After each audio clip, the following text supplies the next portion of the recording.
Assalomu alaykum, hurmatli deputatlar, hurmatli sessiya ishtirokchilari.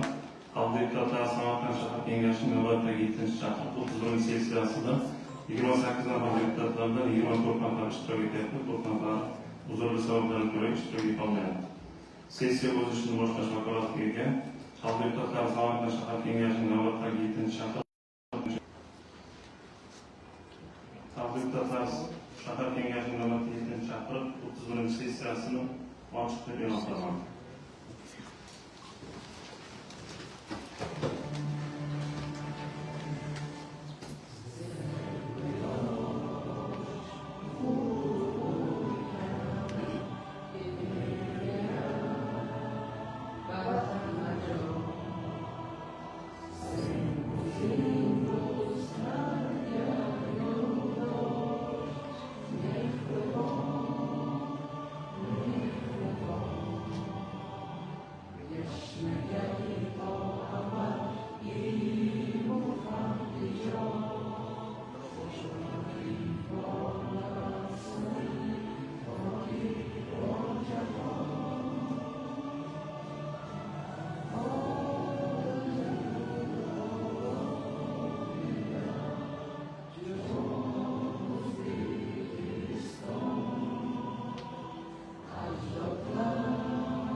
Sessiyada xalq deputatlari, shahar kengashi deputatlari, partiya vakillari, shahar boshqarma va tashkilotlar rahbarlari hamda ommaviy axborot vositalari vakillari ishtirok etmoqda.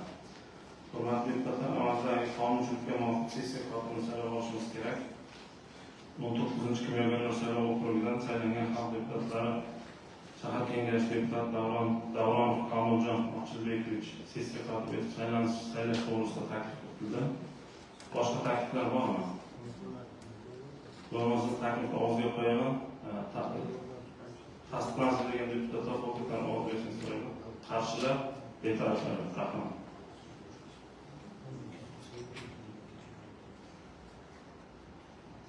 Hurmatli sessiya ishtirokchilari, amaldagi tartibga ko'ra sanov komissiyasini tasdiqlab olishimiz kerak. Sanov komissiyasi tarkibiga quyidagi nomzodlar tavsiya qilinmoqda.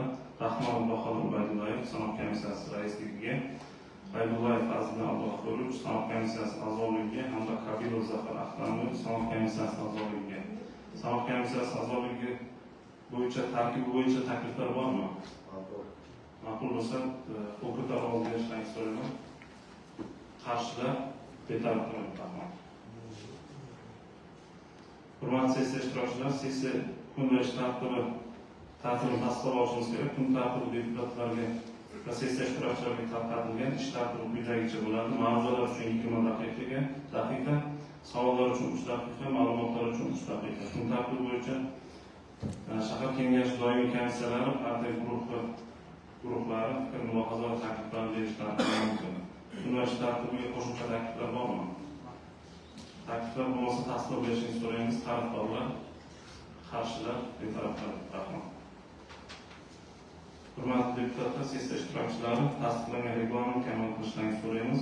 Endi kun tartibidagi masalalar muhokamasiga o'tamiz. Kun tartibidagi birinchi masala O'zbekiston Respublikasi Prezidentining 2025 yil 20-oktyabrdagi aholi va hududlarni favqulodda vaziyatlardan ishonchni muhofaza qilish sohasida sifat jihatdan yangi bosqichga ko'tarish to'g'risidagi 185 sonli farmon ijrosi yuzasidan shahar favqulodda vaziyatlar bo'limi boshlig'i Abdullayev hisoboti. Ushbu masala bo'yicha demak so'z shahar favqulodda vaziyatlar bo'limi boshlig'i Abdullayev hisobotga beriladi. Marhamat.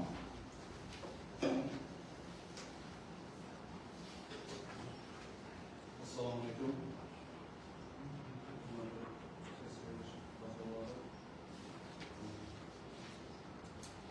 O'zbekiston Respublikasi Prezidentining 2025 yil 20-oktyabrdagi aholi va hududlarda favqulodda vaziyatlarni ishonchni muhofaza qilish sohasini sifat jihatdan yangi bosqichga ko'tarish to'g'risidagi 185 sonli farmoyishi ijrosi yuzasidan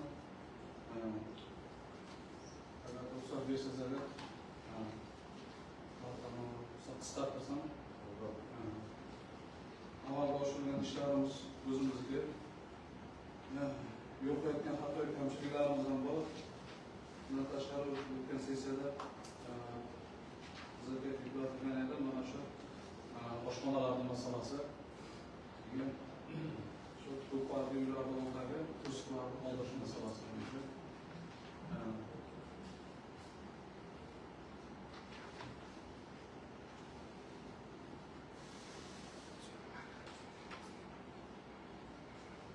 o'tgan 6 oy davomida 100 ta tadbirkor subyektlarida yana Rolet, Simsim, Zamino, Diamer, Lazat, Rochikin, Javohir, Drifton, Pizza, Dilshod Lazat taomlari, Katana Aziya, Choyxona Tohir va shunga o'xshagan barcha umumiy ovqatlanish joylarida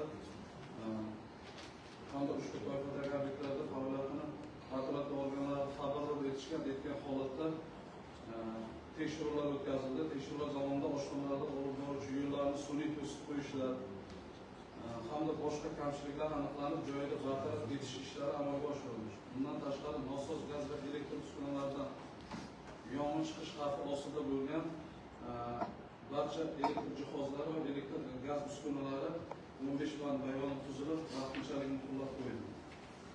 Tekshiruvlar davomida 32 nafar mansabdor shaxslarga va 522 nafar javobgar shaxslarga nisbatan 244 million 722 ming so'm miqdorida aholi choralar qo'llandi. Bundan tashqari ikkinchi yo'nalish bo'yicha olib qo'yilgan profilaktika davomida Qorasuv massivi So'lg'iyona dahasi va Satrifon maskanlarida ko'p qavatli aholi yashash uylariga olib boruvchi yo'llarga o'rnatilgan sun'iy to'siqlar, beton zanjir va shunga o'xshab to'siqlar aniqlanib, joyida bartaraf etildi. Va Qorasuv massivida yong'inni bartaraf etish borasida 3 marotaba amaliy mashg'ulot o'tkazildi. Shahar yong'in ta'minot xizmatlari bilan birgalikda tekshiruvlar, amaliy mashg'ulotlar o'tkazildi va shu ko'p qavatli uyda yashovchi fuqarolarga yong'in sodir bo'lganda qanday harakatlanish va birlamchi yong'in o'chirish vositalaridan foydalanish to'g'risida ko'nikmalar berildi.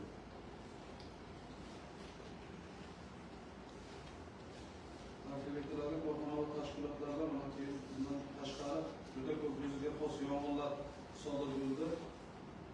Shulardan agar hisob bersanizlar, bittasini hisob keltiraman.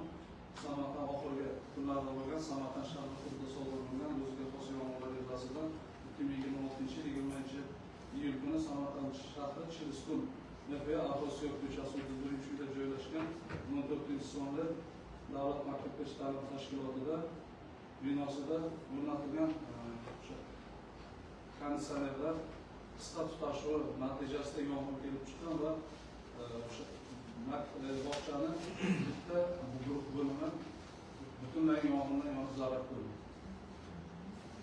2026 yil 23 yanvar kuni Samarqand shahri Oqo'g'lon NPA Andijon ko'chasi 44-uyda Yakkatarpdagi tadbirkor 83-yilda tug'ilgan Davron Malik 50 nafar tarbiyalanuvchilarga mo'ljallangan uy bog'chasi binosida yong'in kelib chiqqan. Sababi o'rganilganda u ham elektr simlarini qisqartirish bilan sodir bo'lgan. 2026 yil 28-mayda Samarqand shahri Marafon ko'chasi 28-uyda joylashgan Kids Garden Yakkatarpdagi tadbirkor rahbari 65-yil tug'ilgan Sharifa. Uning xususiy uy bog'chasining binolaridagi elektr simlarini qisqartirish natijasida yong'in kelib chiqqan. 2026 yil 15-iyul kuni Samarqand shahri Gullar bog'i mahallasi Bog'ot ko'chasi 25-sonli farqli uyda oxirgi bo'lgan yong'inimiz sodir bo'lgan yong'in yuzasidan o'rganishlar olib borilgan ikkita xonadon hamda uyning tom qismida 4 farqli 6 qavatli uyda tom qismida o'sha fuqaro tomonidan mansab qismiga shu mansab qismiga noqonuniy tom ustidan konditsioner o'rnatganligi natijasida o'sha konditsionerda yana qisqartirish sodir bo'lgan yong'in kelib chiqqan. Qisqacha ma'lumot uchun savollaringiz bo'lsa marhamat, savollar.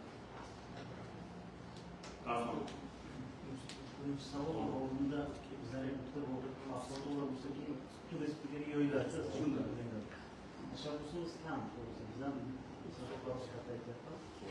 mana hozir umumiy ovqatlanish maskanlarida sentr masalan Mahmud Mo'g'ul, Gizliroq Mo'g'ul, ular nimani hisoblanadi? Ovqat pishiradi. Men bilganim gazbon o'rnatgan hammasi. O'rnatilgan edimi? edi. Biz tekshirib o'tkazdik-ku. Endi shunaqa holat hozir boshqa oshxonalarda ham bor. Endi qachon oshxonalardagi holatni ham bartaraf etish mumkin emasmi? Buni bo'yicha. Birinchi. Chunki endi men bilganim marhumlardan olib tashlandi. Lekin boshqa avval bu o'sha achak deyiladi, ko'p odamlar ovqatlanadigan ko'p joylarda bu holat hali yetarli deb o'ylamayman. Chunki hammasi hatto gaz ballonni ko'chaga qo'yadi, ko'chadan bola ham o'tadi, kichkina ham o'tadi, hech bo'lmasa o'tib dunyo vositasi bo'lishi kerak. Ikkinchi masala, mana hozir o'sha cho'milish havzalarida ko'p bolalarni o'sha nobud bo'lgan. Yosh kattasi endi o'zini biladi, bolalar bilmaydi. Lekin bizlar masalani qo'yapmiz. Cho'milish mumkin emas. Ko'p, lekin cho'milish kerak bo'ldi. Masalan, joyimiz yo'q. Nima uchun bizlar taklif bermaymiz? Endi buna yerda qonuniy siz cho'milishingiz mumkin, sizni xavfsizligingizni ta'minlayman degan joy yo'q. Hatto mana bitta joyni aytaman, endi hammaga bu juda shaxsiy bo'lib ketadi. Bitta joyga cho'milishga boryapmiz. Na gigiyenasi bor, na sanitariyasi bor, na o'qituvdan o'tgan, ulardan boshqa narsa o'tgan. Va uchinchisi juda ham yaxshi qabul qilinib ko'pchilik tomonidan o'sha issiq kunlarda fontan sifatida shu suv sepildi bu. Lekin ikkinchi masala bu. O'sha suv sepilgandan keyin bittasi nima qilyapti menga? Bolam bilmasdan shu suvni yutib qo'yibdi. Mana infeksiya bo'lsa tutmam. Endi shuni arzidan bo'laman, balkonda emasdir dedi. Lekin savol tug'ildi haqiqatan ham o'sha sepilayotgan suv qanchalik distillangan deydimi, tozalangan. Rahmat. Ovqatlanish shoxobchalari bo'yicha gaplashdik. Bu bo'yicha yilda boshida hamma maskanlarda, bozor va savdo maskanlarida hammasini xabar bergan holatda tekshirib chiqdik. Hammasi o'sha aslida hozirgi shu mana festival hammasi ovqatlanish elektr priborlarga o'tkazildi 100%. Hammasi elektr priborlarga o'tkazildi. Qolganlari bo'yicha mana shu o'tgan 3 oyda ichida 100 ta oshxonani tekshirdik. 3 ta oshxonaga hammasiga bir qoidasi bor, gaz balloni taqdim. Gaz balloni testdan o'tkazish kerak. Ikkiga uni maxsus himoya yashigida saqlash masalasi.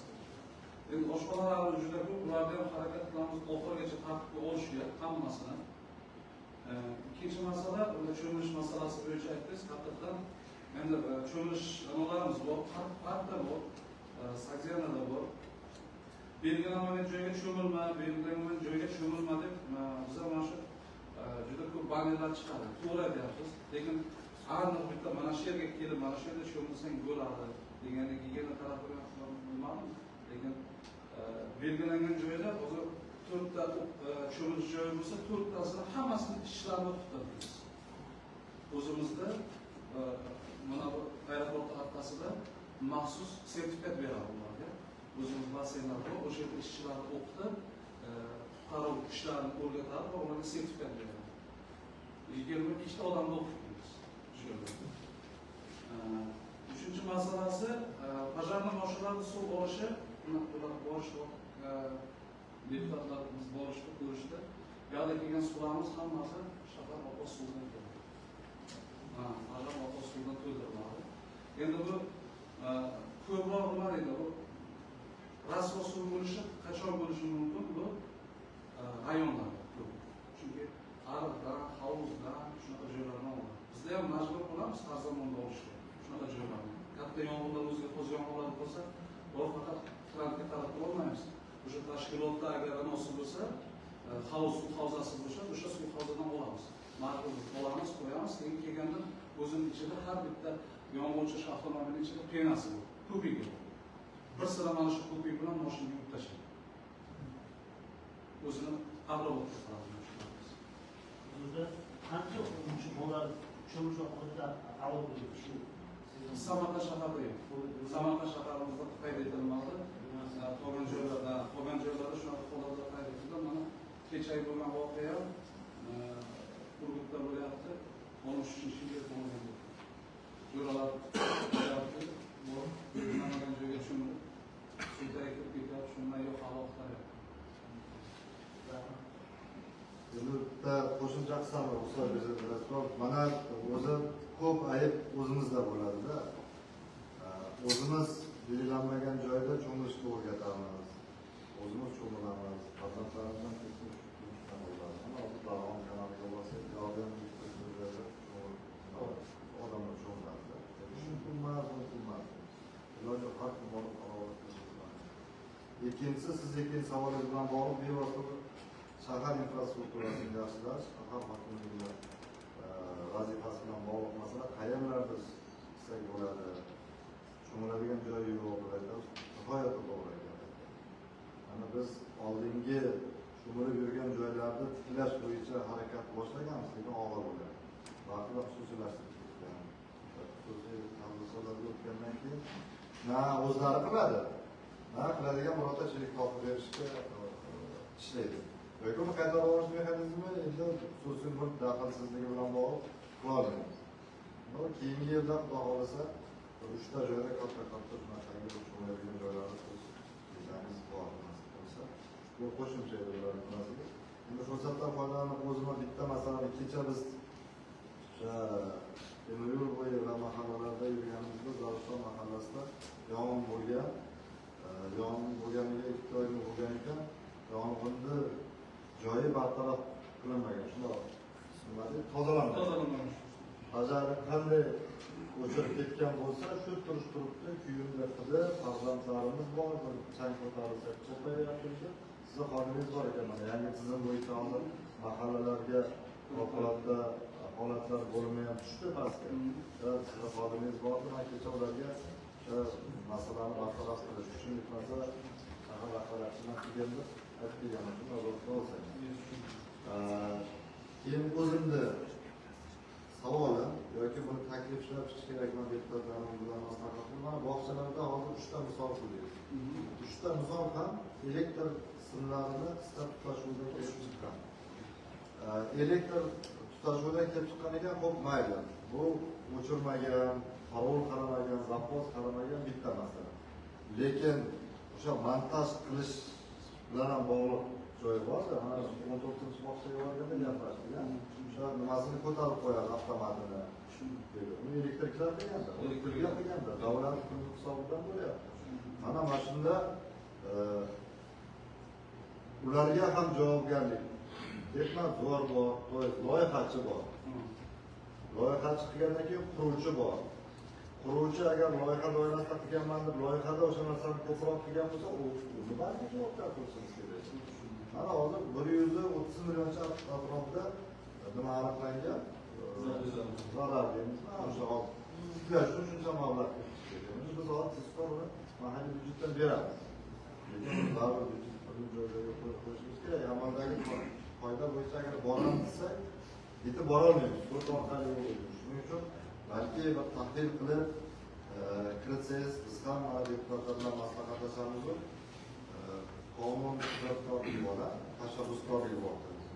Berib berishimiz kerak. Balki o'sha viloyat orqali senatga mana shu taklifimizni kim agar xato qilgan bo'lsa, tashkilot sifatida yuridiklar javobgar bo'lishi to'g'riroq bo'lsa kerak.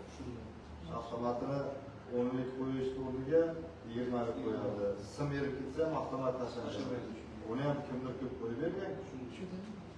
Mana shu narsaga e'tibor qaratishimiz kerak. Ikkinchisi, uy joylarda yong'in bo'yicha. Hozirgi misolingizda haqiqatan noqonuniy o'rnatilgan bo'lsa, bevosita holatda aybdor. Bitta fuqaroni aybi bilan juda ham ko'p 30 nechtada kecha yonib ketgan tepasi hammasi yongan. Mansabda yashaydi. Mansabda yashaydigan ham imkoniyat o'zgarishi. O'rta miyonadan pastroq shunaqa qolganda mansabda yashaydi. Endi u boshqa zararni qoplab bera olmaydi unga o'ylayga qo'yganimiz bilan. Biz endi xabaringiz bor, o'sha nasab qilyapmiz, yordam beryapmiz, bir qismiga o'zimiz byudjetdan pul ajratyapmiz. Tomni to'liq mansabni boshqatdan yomon beramiz. Lekin ayrim holatlar bor, ayniqsa bu yakka tartibdagi uy joylarga tegishli yonib ketadi. Unda ham shu elektrdan boshqadan chiqadi. Unda aybdorni elektrdan topolmaymiz, chunki boya yo'q, boshqa yo'q. Uying sug'urta qilinganda sug'urtadan olarding deb aytamizda, qilinmagansa ayb o'zingdadir. Mayli, biz qo'limizdan kelgancha yordam beramiz degan aytamiz. Balki mana shu mexanizmni bir yo'lga solamiz. Agar hozir odamlarga o'zingizni uyingizni sug'urta qil desa, to'g'ri, masalan sizga aytsa, men o'zim ehtiyotimda qilaman, nimaga qo'shimcha pul to'lashim kerak 203 million, 203 ming bir yilga. Shuni mol-mulk soliq bilan balki bog'laymiz. Mana mol-mulk soliq to'layapti, mana majburiy sug'urta. Bilet olishimizda biletni agar kim elektron bilet olsa aytadi, 10 ming so'm qo'shib 100 ming so'm nima bo'ladi deydi. Sug'urtalansan deydi-da. So'm foiz oladi. Yo'q desa yo'q ekan. Shunga soliq bilan bog'lab men hozir mana shu sizni axborotingizdan ketishib o'zimni yil davomida o'tgan holatlar ko'z oldimdan o'tyapti-da. Shu bilan balki bog'lab qo'ydik. Ham bu bir sug'urta bozorini moliyaviy resurs bo'ladi ularga. Ikkinchidan, fuqarolarimizni kafolatli himoyasi paydo bo'ladi. Demak, 1%, 10% masalan, o'rtacha bundan to'layman. Yer nomi misol. 1 milliondan 10% nimaga o'tkazib beryapmiz? Mahallada pul paydo bo'ladi. Byudjetga katta yo'qotish bo'lgan. O'zi jami respublika byudjetida fuqarolardan to'layotgan soliq 1% ham tashkil qilmaydi. Lekin bu ozgina qilsak yo'qotish uncha byudjetga bilinmaydi demoqchiman. Lekin fuqarolar kafolatlangan sug'urtasi paydo bo'ladi. Minimal sug'urta qilishimiz kerak. Agar qaysi fuqaro xohlasa, uni ko'proq o'zi to'lasin. Agar mashina olsangiz, o'zingiz 1 yilga sug'urta bor, majburiy sug'urta. Qancha 1 minimal, yarim minimal qancha bo'laydi? Agar kreditga olsangiz, ko'proq oladi. Chunki u to'liq mashina sizda aybingiz bor, yo'q, o'sha sug'urtani ko'proq qo'yiladi, undir oladi. O'zingiz ham qilishingiz mumkin. Agar 2,5 million to'lasangiz, aybdorsiz bo'lsangiz ham holatda o'sha sug'urta qoplab berishingiz nimalar bor. Paket bor, shunaqangi sug'urta xizmat ko'rsatish paketlari mavjud. Shu biz qilyapmiz nima shu ishlar o'chirib ketyapmiz, targ'ibot qilyapmiz, lekin holatlarda mana nechta uy bo'ldi, nima sabab bo'lgan shu analitikasi bilan bersalar bir o'ylaylik mana shu narsani. Odamlar uy kuyib qolyapti, uying kuyib ketdi deydi-ku, undan keyin hammaga ijtimoiy tarmoqqa chiqadi, boshqaga chiqadi. Bitta yordam beradi, bitta yordam berish imkoniyatimiz bo'ladi. Bitta uydan chiqqan yong'in alanga olib ketadi tomonga. Sen biznesmen ekansan-ku deydi. Yoki mana qaysi bir mahallaga borganda o'zi bog'chada ishlaydi, eri ham oylikka ishlaydi. Ularga byudjetdan pul berish imkoniyati yo'q. Homiylarni aytamiz desak, homiylar ham nogironga boshqaga beradida, ana aytadi o'zi o'qituvchi bo'lsa, nima bo'lsa deydi, imkoniyat bor deydi. Lekin uy qurishga qiyin bo'ladi, ikkita bolasi repetityor. Shunday holatlarda sug'urta a'lo kiradi joshiga. Buni bir o'ylashimiz kerak. Shunlar bizni ichiga chuqurroq kirib, tahlil qilib, Rahmat. Uchinchisi, gaz ballon masalasini juda ham to'g'ri ko'tarildi. O'sha maxsus nimada himoyalangan qutulardan ishlaydi. Agar mana shu qutu bo'lmasa, umuman qutusiz foydalanganda 2 barobar jarimasini to'laydigan degan normalarni kiritishimiz kerak. O'zimiz birinchi so'zdan ko'tarilyapti, jarimalarni qabul qilamiz. Ana tadbirkorniki ham biz to'g'ri tadbirkorlarga tegmasligimiz kerak, hammasini kamaytiramiz. Lekin gaz ballonni qutisiga qo'ygan deb aytyapti, qonun aytyapti. Agar gaz ballonni qutisiga qo'ymasa, senga jarima bor deymiz. To'g'rimi? Imkoniyat beryapti. Mana shu qutisiga ham qo'ymaydi-da. Agar qutisiga qo'ymasa, senga 2 barobar jarima bo'larsa, hech bo'lmasa qutisiga qo'yishga majburlaydi. Shular. Shu tomondan bir o'ylab ko'rib bir taklif berishlaringizni so'rab qolamiz.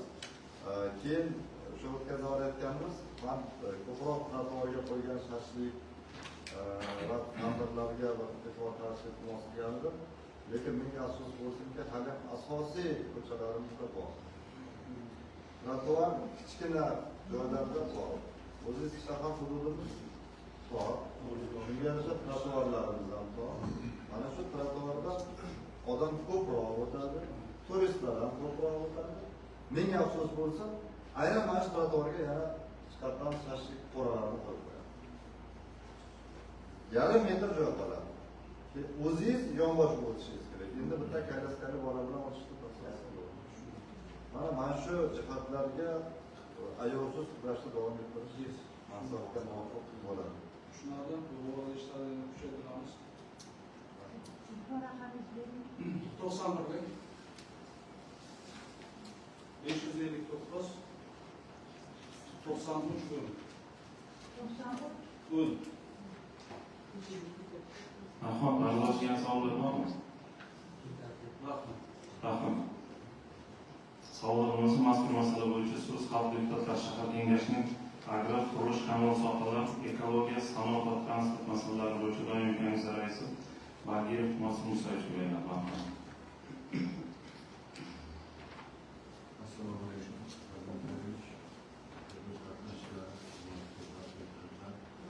Manzurdan avvalroq mas'ul qo'ysin.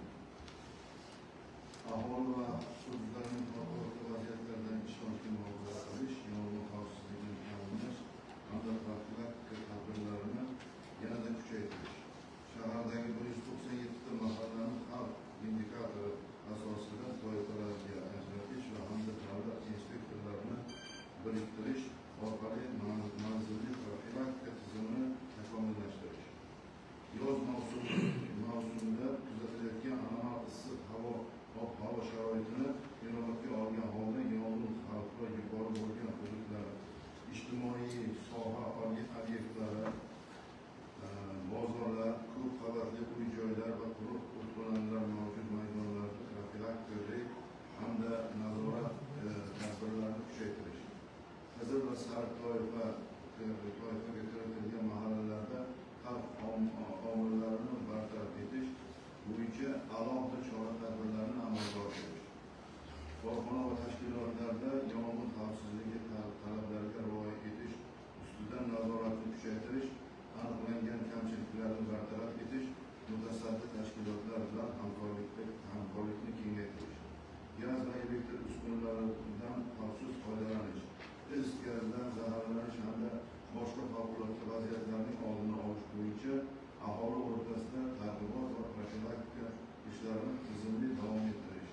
Favqulodda vaziyatlar bo'limi tomonidan amalga oshirilayotgan ishlarning samaradorligini oshirish hamda chorak yakun bo'yicha xalq deputatlari Samarqand shahar kengashiga sovg'a taqdim etib borish va nazarda tutilganligi qayd etildi.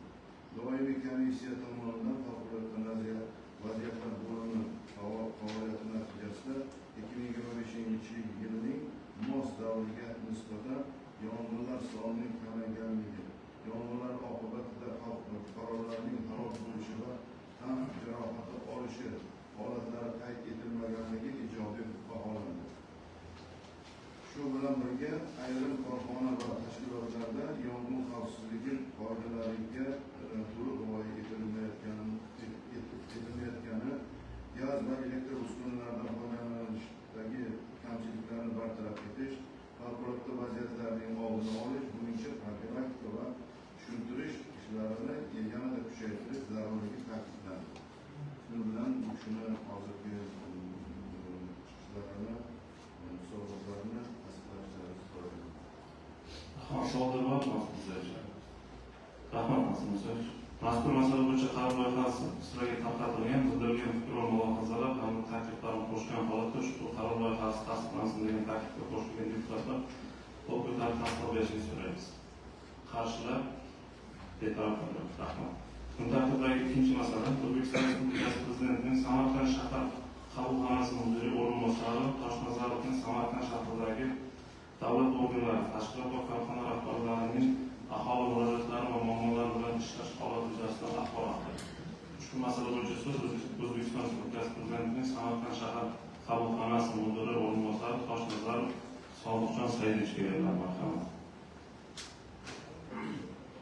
Assalomu alaykum, hurmatli kengash raisi, hurmatli Karimov, deputatlar va sessiya ishtirokchilari. Ruxsatlaringiz bilan joriy yil 1-yilligida Samarqand shahar xalq ta'limotga shahar aholisiga kelib tushgan murojaatlar va ularning tahlili bo'yicha sizlarga axborot bermoqchiman. O'zbekiston Respublikasi Prezidentining Samarqand shahridagi xalq ta'limoti tomonidan aholi murojaatlari ishlash hamda ularni real vaqt rejimida ijobiy hal etish bo'yicha ishlab chiqilgan reja asosida murojaatlar doimiy nazorat qilib va tanqid borilmoqda. Jumladan O'zbekiston Respublikasi Prezidentining virtual va xalq qabulxonalariga 2026 yil 6 oy davomida Samarqand shahrida yashovchi aholidan 6284 nafar murojaat kelib tushgan bo'lib, o'tgan yil mos davomida 0.5% kamaygan. O'tgan yil mos davomida esa 64 ta tashkil qiladi. Virtual xalq qabulxonalariga kelib tushgan murojaatlardan 4880 tasi, ya'ni 92.65% qanoatlantirilgan. Shundan 1860 tasi 35% ijobiy yechim topgan. 3010 tasi o'zi muammo yashashga hal etilgan. 9 tasi uzoq muddat nazoratga olingan, 229 tasi tushuntirish berilgan, 58 tasi rad etilgan, 19 tasi ko'rinmasdan qoldirilgan va 1018 hozirda jarayonda turibdi. Murojaatlar jami 4280 nafar fuqaro kelib tushgan bo'lib, ularning 2499 nafar xotin-qizlardan 1289 nafar erkaklardan. Shundan 857 nafar 35 yoshli fuqarolardan kelib tushgan.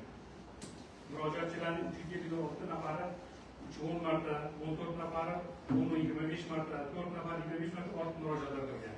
Bundan tashqari kelib tushgan murojaatlar qariyb 76%, ya'ni 4232 tasi 23 ta tashxis to'g'ri kelib tushgan. Eng ko'p murojaatlar kelib tushgan quyidagi tashxis to'g'ri kelmoqda.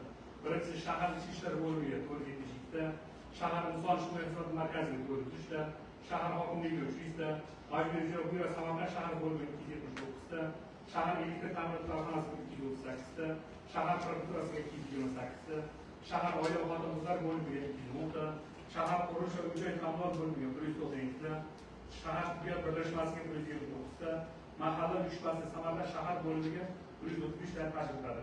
Shuningdek, sohalarga ketgan ta'lim bo'lganda o'tgan yil mos davomida solishtirganda aliment va ijro ishi 333 taga, ya'ni oshgan 14%. 18 yoshgacha moddiy yordam va nafaqa pullari 222 ta bo'lib, o'tgan yil 50% oshgan. Huquqbuzarlik, firibgarlik, surishtiruv, tergov 192 ta bo'lib, o'tgan yil 63% oshgan. Elektr ta'minotlar uzilishlari 185 ta bo'lib, 101% oshgan. Boshqaruv servis kompaniyalari faoliyati norozilik 100 ta, ya'ni 38% oshgan. Bu joyga muhtoj xotin-qizlarni uy bilan ta'minlash 70 ta, o'tgan yil 49% oshgan. Ish haqi to'lash bilan bog'liq muammolar 65 ta, o'tgan yil 32% oshgan. Soliq inspeksiya oydalari esa 37 ta, 19% oshgan. Kadastr hujjatlarini rasmiylashtirish 29 ta bo'lib, o'tgan yil 16% oshgan. Xuddi shuningdek, Samarqand shahrining eng ko'p mahallalardan murojaatlar kelib tushgan. Bular Shodiyona muhitida 176 ta, Qorasuv muhitida 128 ta, Bahodir Yarimtoshda 132 ta, Zarafshon muhitida 110 ta, Siyobcha Nurli yo'l mahallasida 109 ta, Obod Maskan 107 Darvom Hunarmandlar mahalli 106 ta va Nurli kelajakda 100 taga to'g'ri kelmoqda. Yuqorida ko'rsatib o'tilgan holatlar hamda mansabdor shaxslarning o'z ish faoliyatiga vositalik kelayotganligi natijasida virtual qarorga ketishga murojaatlarni o'rganish, aholini qiynab kelayotgan muammolarni bartaraf etish hamda qonun murojaatlar ishlashda sustkashga qo'yayotgan prokurorlardan boshqa sabab bo'lmoqda. Jumladan joriy 6 oy davomida jami 882 prokuror murojaatga ketishgan bo'lib, o'tgan yil mos doiraga nisbatan 13% oshgan.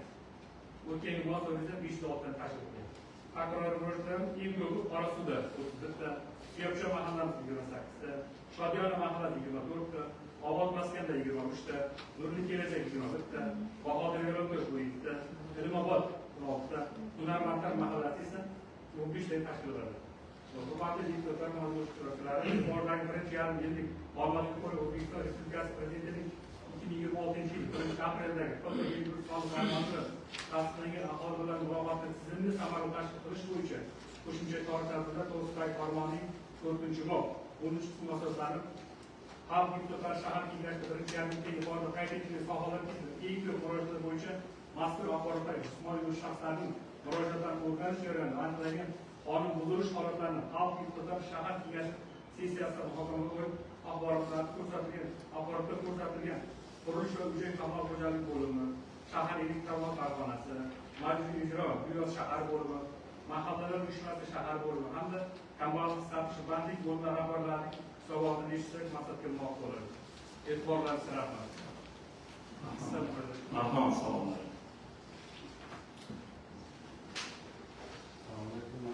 Ma'lumotlarimizni eshitdik, yaxshi tahlil qilgan ekansiz. Buncha savol tug'yaptimi berasiz ma'lumotingiz bo'yicha? Joriy yilda 6 oy mobaynida davomida 80 ta aholi murojaatlar kelib tushgan. O'tgan yilga nisbatan ancha oshgan.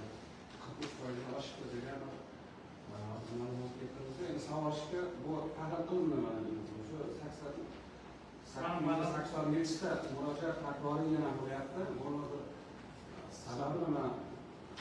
Buni tahlil qilinmadi.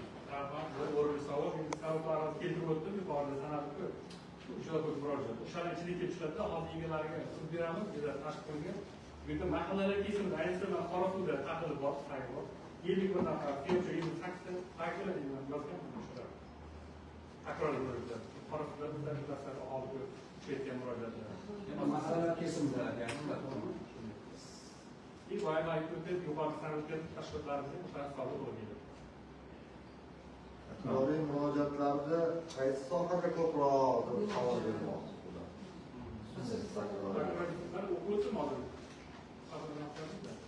prokuror murojaatlarimiz eng ko'p o'tgan yilda mahallaning kesimida tahlil qildik. Qorasuvda 30 ta. Elektrda ko'p bo'lyaptimi takroriy murojaat? Oshganligi bo'yichami? Yoki alimentda ko'p bo'lyaptimi? Bu 8 moddiy yordam masalasida, huquqlarni firibgarlik bo'yicha, elektr ta'minotida, boshqa servislar, ko'plar bor-ku, o'shalarda uy-joy muhtoj qizlar uchun ta'minlash, o'shalar hisobiga ko'p bo'lyapti. Ikki shaxs ko'rish bo'yicha kadastr hujjatlari, xabarlarni bor, e'tiroflar borlarni yaxshi tushuntirmagan sabab o'tirgan joyda menga kelib murojaat qilib berdi. Tabrik beruvchiman,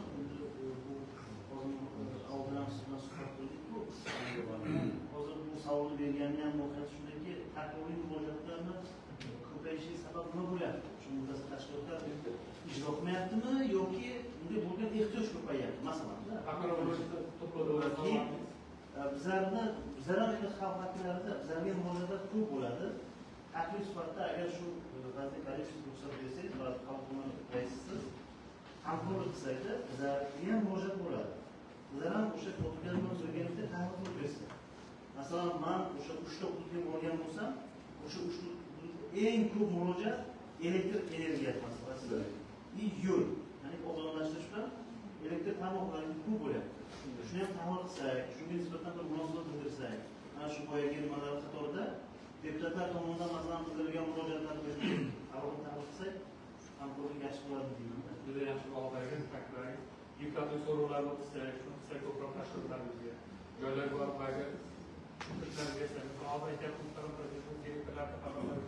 mahallada ham bo'ladi masalan hammasi. Ular kimda qilyapti? O'tirgan joyda bizga kelyapti. Hozir hudud bo'yicha Qorasuvda ko'payyapti. Takroriy murojaat. Qorasuvda endi qaysi soha ko'payyapti degan savolga aniq bo'lish kerak. Elektr, moddiy yordam, aliment degan ketma-ket qo'yish kerak. Xuddi shunday Qorasuvdan deputatlarimizga tushgan murojaatlar o'shalar birlashtiraylik deyapti. Va o'shani tagiga, mohiyatiga yetib borib, yechimi bilan shug'ullanaylik deyapti. Yaxshi taklif bo'lyapti. Buni mana birgalikda ishlaymiz. Javob ko'tarishimiz yaxshi bo'ladi. Yaxshi.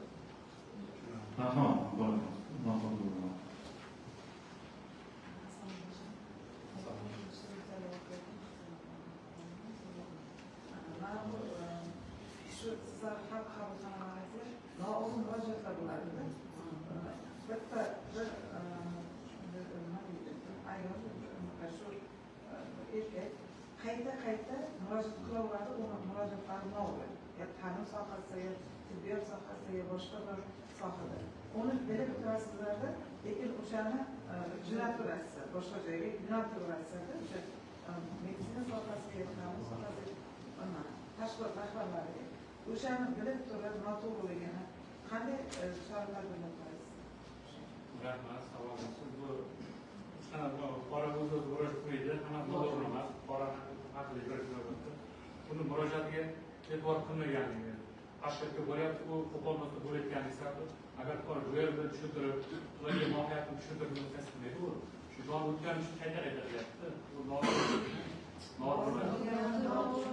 Endi u mingyapti, u qarang, noto'g'ri emas, bu o'timiz bo'ldi.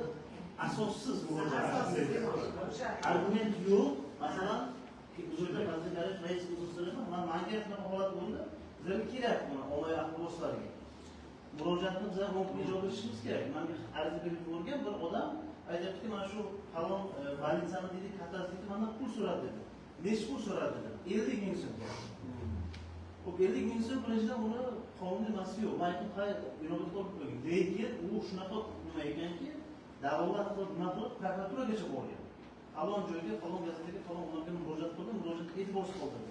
Lekin murojaatning asosi yo'q. Masalan, pora olgani bo'yicha audiosi yo'q, videosi yo'q, asosi yo'q, haqiqiy vaziyatda hech narsasi yo'q. Mana shu asossiz murojaatlar bo'ladimi? Uni qanday bo'ladi? Endi yuqorida prezident portalida deputat qabul xalqonasi bor, bu yerda tal markaz bor, elektron yozib oladi. Uni shu qaytara olmaydi qo'yiladi. Bu asosida ish qaytara olmaydi. Yozib oladi, tekshiruvchi hududga yuboradi. Majburiy o'rganib berishga. Shu apparatga gapirib desangiz Gapirdaman. Apparatga gapirmaydi emas. Hozir savol shu qo'yilyapti. Savolga javob shunday deyib, ruxsat bersangiz, o'sha qabulxonasi mudiri sifatida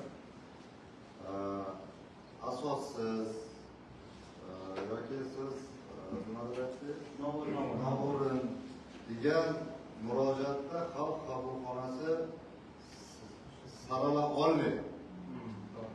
Xalq qabulxonasining vazifasi o'sha murojaatni olib olish. Hozirgiga kelgan murojaat bilan bu yoqqa kelgan murojaat farqi bor. Hozirgiga argument fakt kerak. O'shanda ular jurnalist sifatida surishtiruv davom ettiradi. Lekin xuddi shu murojaatni agar xalq qabulxonasiga kelsa, marhamat qilib, familiya, e-mail bilan hammasini yozib, biz tegishli tashkilotga yuboramiz. Agar u tibbiyot bo'yicha bo'ladigan bo'lsa, tibbiyotga jo'natamiz. Fakt yo'q, lekin qarang inson, sanda shunaqa bo'ladi. Xuddi shunday ichki ishlarga yuborishga biz majburmiz. Qonun talabi shu. Noo'rin takror bo'ladi deb aytyapti, o'zimizda ham bo'ladi. Biz ham to'g'risi o'sha narsalarga bu endi dejurni, shu xalq tilida dejurni deb qo'yamiz. O'shanga ham to'g'ri agar munosabat qilinsa 100% emas, 70% yechiladi. 30% qoladi, bu haqiqiy endi har gap shu ishga kelgandek kelib ketadi. Siz bilan gaplashib ozroq suhbatlashib ketish kerak. Bunaqalar bor. Lekin xalq qabulxonasiga ta'limga kelgan yoki tibbiyotga kelgan murojaatni bu yoqqa jo'natamiz. Bu yoqda xalq qabulxonasi munosabat qilgandek munosabat bo'lmaydi. Ming afsus bo'lsinki. Qo'polroq bo'lsa ham rahbar tushunadi, lekin ayrimlar tushunmaydi. Lekin mas'ul mutasaddi xodimlar bu hokimlik tizimida ham bor. Oyog'iga dog' urgan. Mana oldinda gaplashgan bilan fuqaroni o'zini alohida gaplashganda osmon bilan yercha farq bor. Eng katta bizni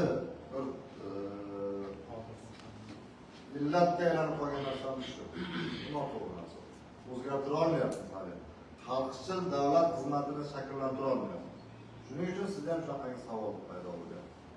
Xalq qabulxonasiga kelgan murojaat albatta qabul qilinishi shart va u o'sha egasi tomonidan, ya'ni sohani egasi tomonidan chuqur o'rganib, ijobiy hal qilinsa, hal qilinmasa ham yoki tushuntirish bo'lsa ham, unga chuqur o'rgangan holda javob berilishi kerak. O'shanda ham takrorliklarimiz kamayadi.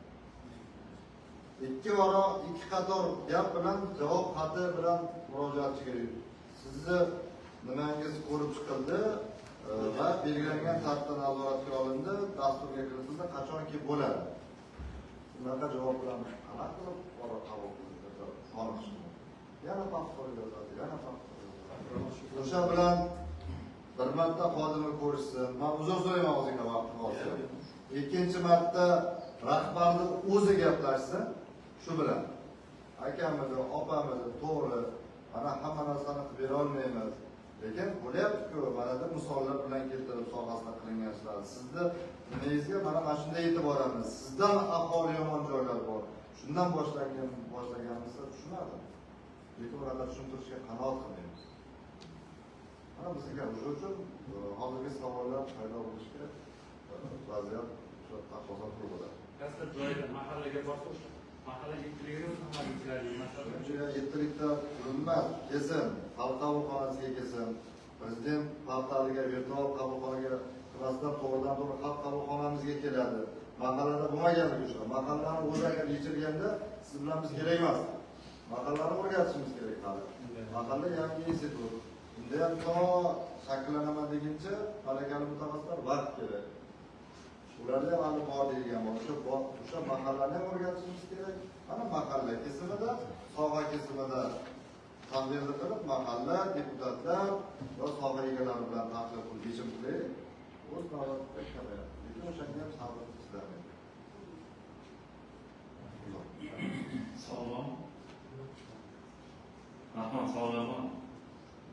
Savollarimiz rahmat. Hurmatli deputatlar, Vazir Karimov, mana hozir yuqorida mavzuda aytib o'tdim, pesha tashkilot. Agar peshamiz desak, hozir tashkilot rahbarlarining kelgan ekan, qisqacha ma'lum eshitib ko'rishimiz mumkin. Kimda qanaqa taklif bor? Marhamat. Shunaqa kadastr agentligiga taklifim bor, hozir eshiklarni yopib qo'yganda, mana kadastr agentligimiz sayt barakat ko'pda bo'lganligi uchun juda ko'p murojaatlar bizga kelyapti. Shu sizlardan iltimos bu eshiklarni ochib qo'yinglar, chunki u muhofaza zonasi emasdi. To'g'rimi? Tez bilan kiribdilarda ikkita eshik ham yopiq. O'zimdan borganda yarim soat o'tirdim, hech kim ham qaramayapti. Fuqarolar juda ham norozi bo'lyapti. O'tgan safar o'rganishda ham shu masalalarni bizlar ko'tarib chiqdik.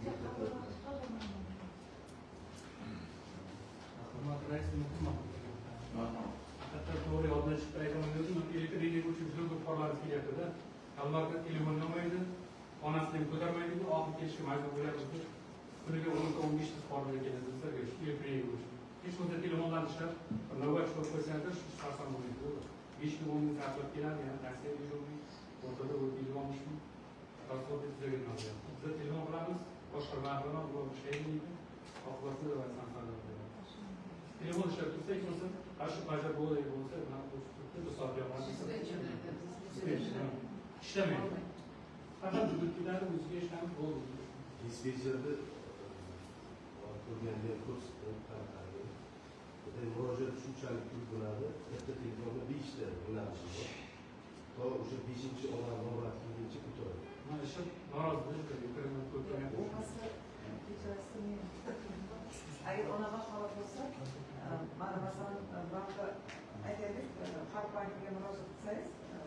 bilan sizni navbatingiz shu, sizni navbatingiz shuncha hozir bunaqada o'shani ulanish kerak. Chunki uni ko'pchilikni biz ham birinchi borgan payt birinchi eshitishimiz 5 ta yo'nalish bo'lishida. Shunaqa ulanish kerak. O'shada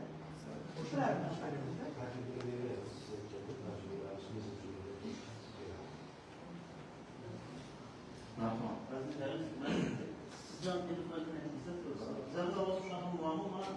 man deputatlik so'rovi yubordim bir 2 marta. Boshqa nimalarga ham deputatlarimizga ham bor. Endi qaysi tashkilotlikni aytmaylik, bizlar biror marta shaxsiy manfaatimizni aytganimiz yo'q. Lekin deputatlik so'roviga javob bermaslik holati kuchayib ketganda, hali bu yerda Hasanxon Qudratxon Qotibiyatga aytamiz, ular shaxsan qilmoq qiladi, keyin o'ziga keladi ba'zi nimalar. Lekin men aytib o'xshamayman, deputatga man bir marta urinib ko'rdim, tashkilotni nimaga bermoqchi bo'ldim. Sudga berish bo'yicha. Hech bo'lmasa sergap to'xtatdi. Lekin bizda nima yo'q ekan bu yerda, ba'ziga kitobimiz ekan bizda. Sudga kiritish uchun avval prokuratura nimasi kerak? Xulosasini dostuk kerak. Keyin sud qabul qilar ekan. Lekin bizni ishimiz через prokuratura emas, prямой sudda bo'ladi. Masalan, o'sha mana ijro qilmaganligi nuqtai nazaridan deputatning vakolati doirasida unga birinchi marta shu ma'muriy chora ko'rish masalasi bor. Prokuratura emasda, prokuraturaga berish kerak. Prokuratura qatnashadi. Xuddi shuni. Amaldagi o'sha oxirgi o'sha qamoqxonalar o'tkazilgan. Agar deputatlik so'roviga javob bermasa, prokuratura prokuror nazoratini o'rnatib, unga nisbatan ma'muriy chora prokuratura. Lekin qonunchilikda sud deb yozilgan. Ertaga biz qonun buzgan bo'lmaymi? Yo'q, bu endi bitdan bo'laman, lekin shu qo'yayotgan savolingiz bo'yicha Hasanxon to'g'ri aytibdilar, prokuratura orqali. Shunday aytmanki, men qonun bo'yicha Shuni qonun bo'yicha siz deputatlik vakolati doirasida sudga murojaat qilsin degan gap bo'ladi. Agar sizga murojaat qilib, sudgacha bo'lmasa, siz chora ko'rsangiz bizga nima emasmi? Oxirgi qarorda bor. Agar mumkin bo'lsa, biz uzr so'rayman, yana bir tarixga kirita olamiz, mexanizmni qilamiz. Şimdi bir olan adliye yok. Sizde yuristler bulunmagan için ben murojaat qilyapman. Mesela yaxshi Hasanxon uni yozibda kiriting. O'zi prokuraturaga ham o'zimiz o'zi tahlilni qilib olishimiz kerak. o'zi kunlik beryapti.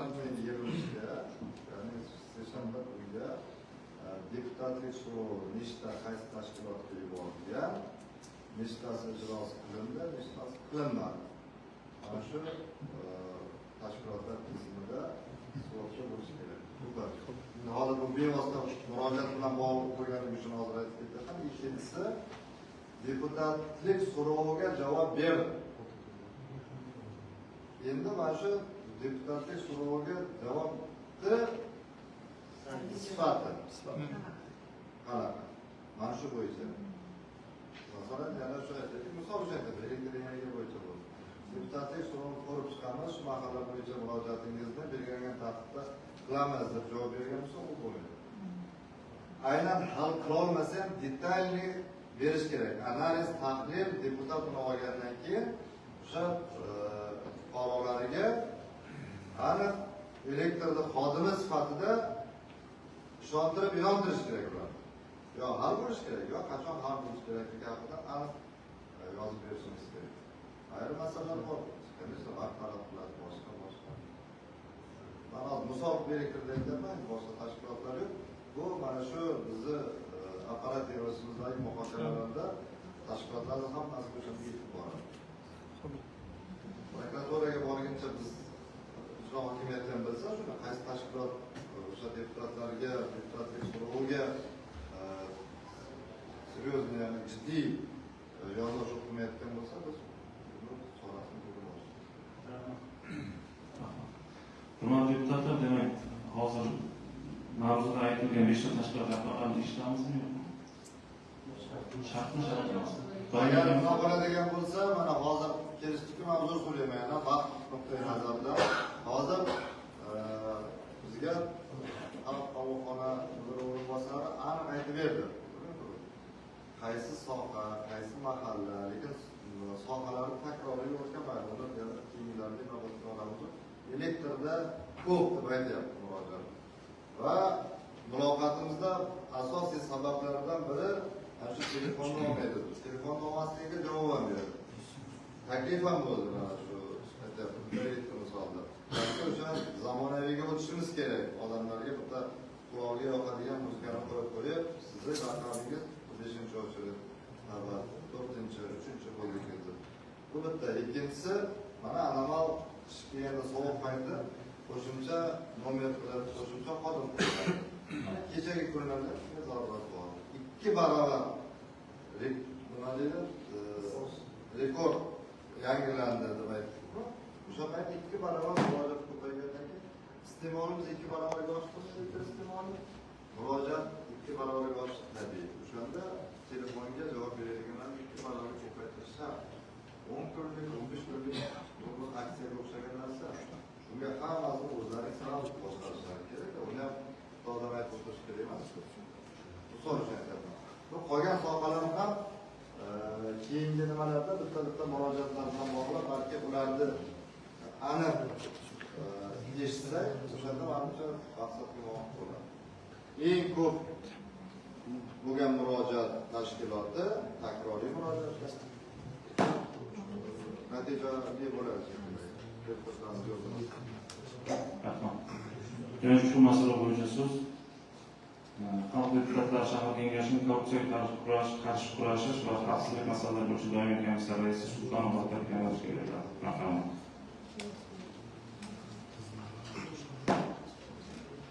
Assalomu alaykum sessiya ishtirokchilari.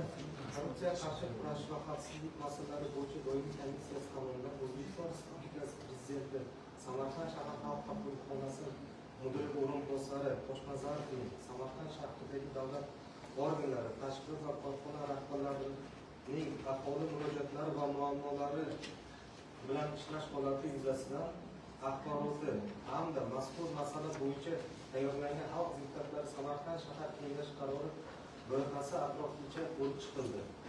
Yuqoridagilarni inobatga olib, doimiy komissiya tomonidan mazkur hisobot hamda qaror loyihasini tasdiqlash maqsadga muvofiq deb hisoblanadi.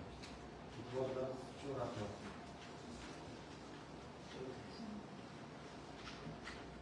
Savollar bor.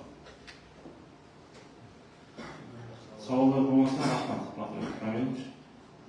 Demak, hurmatli deputatlar, mazkur masala bo'yicha qaror loyihasilarga tarqatilgan bildirilgan fikr va mulohazalar hamda ta'kidlarni qo'shgan holatda ushbu qaror loyihasi tasdiqlansin degan deputatlar qo'l ko'tarib ovoz berishingizni so'rayman. Qarshilar betaraf yo'q. Rahmat. Hurmatli deputatlar, kun tartibidagi 3-masala.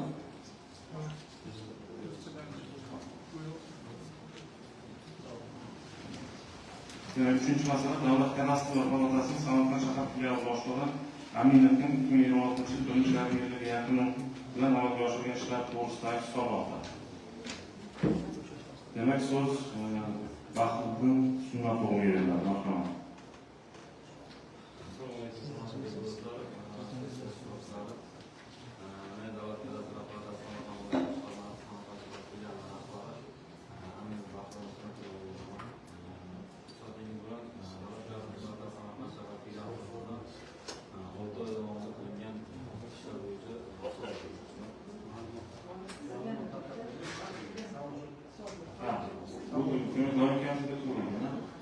Agar hurmatli deputatlar e'tirozlar bo'lmasa, savol-javob qismiga o'tsak. Marhamat, kimda savollar bor?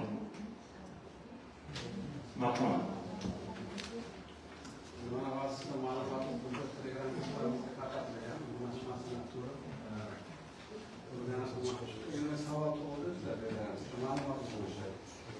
Hisobotda rad etilgan arizalar soni juda ham yuqori. Raqamlar ko'rsatilgan yo'q. Buning asosiy sababi fuqarolarning hujjatlari to'liq emasligimi yoki ichki ish jarayonida ham muammolar mavjudmi degan savol tug'ilgan. Ikkinchi yana savol tug'ildi. Hisobotda ko'rsatkichlar keltirilgan, biroq mavjud muammolar bog'lanib bartaraf etish bo'yicha aniq chorralar aks etmagan. Ya'ni faqat ma'lumot berilgan, lekin uni ijrosini ta'minlash bo'yicha aniq choralar aks etmaganiga e'tibor qaratdim. Mana shu bitta savolimiz bo'lgan.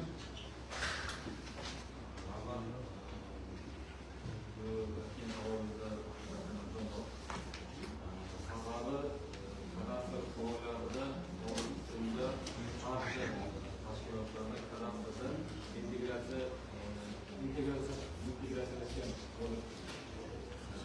O'zbekistonda biz erkin tushayotgan murojaatlar kuniga 120 dan tashkil etdik. To'lqinda bizga tushayotgan murojaatlar.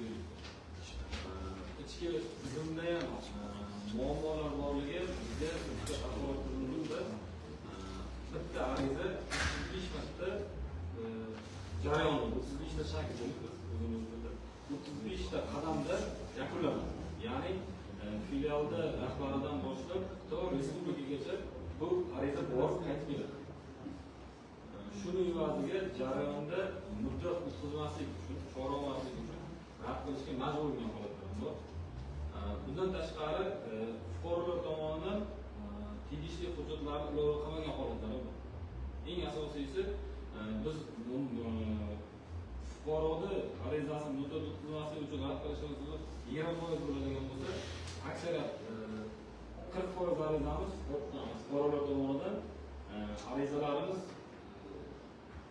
hujjatlar yetarli bo'lmaganligi sababli rad qilingan. Va bunda biz fuqarolarga tushuntiramiz. Lekin davlat xizmat boya o'sha aytib o'tirib eshiklarni ochib qo'ying dedi. Lekin biz ochib qo'ydik bu borada fuqarolarimizni davlat xizmatlari markazi tomonidan bor kadastrga bor degan marsh qilgan. Lekin kadastrga borish sharti biz navbat o'zimiz boramiz fuqarolarga. Lekin kadastrga kelib qiladigan ish bir oyoq qog'ozni olib arizani ko'rib berdi. Kimdir turibdi, kim shug'ullanyapti. Shu masala shu uchun bizda fuqarolar biz deputatlar o'rganishga borgandan keyin o'sha paytda o'zimiz kutgandik. Amaliyotda isbot xohlasalar boshlab bo'lgan hozirgi kunda fuqarolar juda kam. Chunki ilgari siz borgan qachon borgansiz hozir 8 ta odam bo'lganmiz. Qabulga 8 ta odam bo'lgan. Har bitta odam bemor isbot qilyapti, yurilyapti hamma narsaga. Fuqarolarga qiziq bo'lgan videoga o'zimizga xaslab muammolarga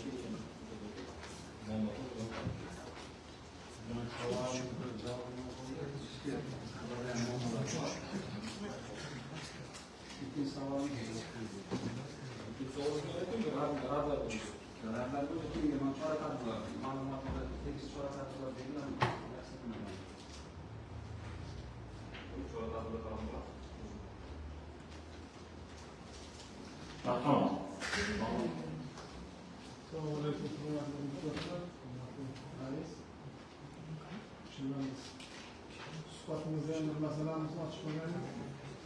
Endi bevosita kadastrga bog'liq emas, arxitektura bor. Mana hozir ijtimoiy tarmoqlar bilan yashayapmiz. Mana 309-qaror bo'yicha ruxsatsiz uy qurganlar jarimaga tortilyapti, 16-chi. O'sha bekor bo'ldi ishlayapti hozir ijtimoiy tarmoqlarda. Shu bo'yicha ma'lumotingiz bekor bo'ldimi yo'qmi? Chunki ana bu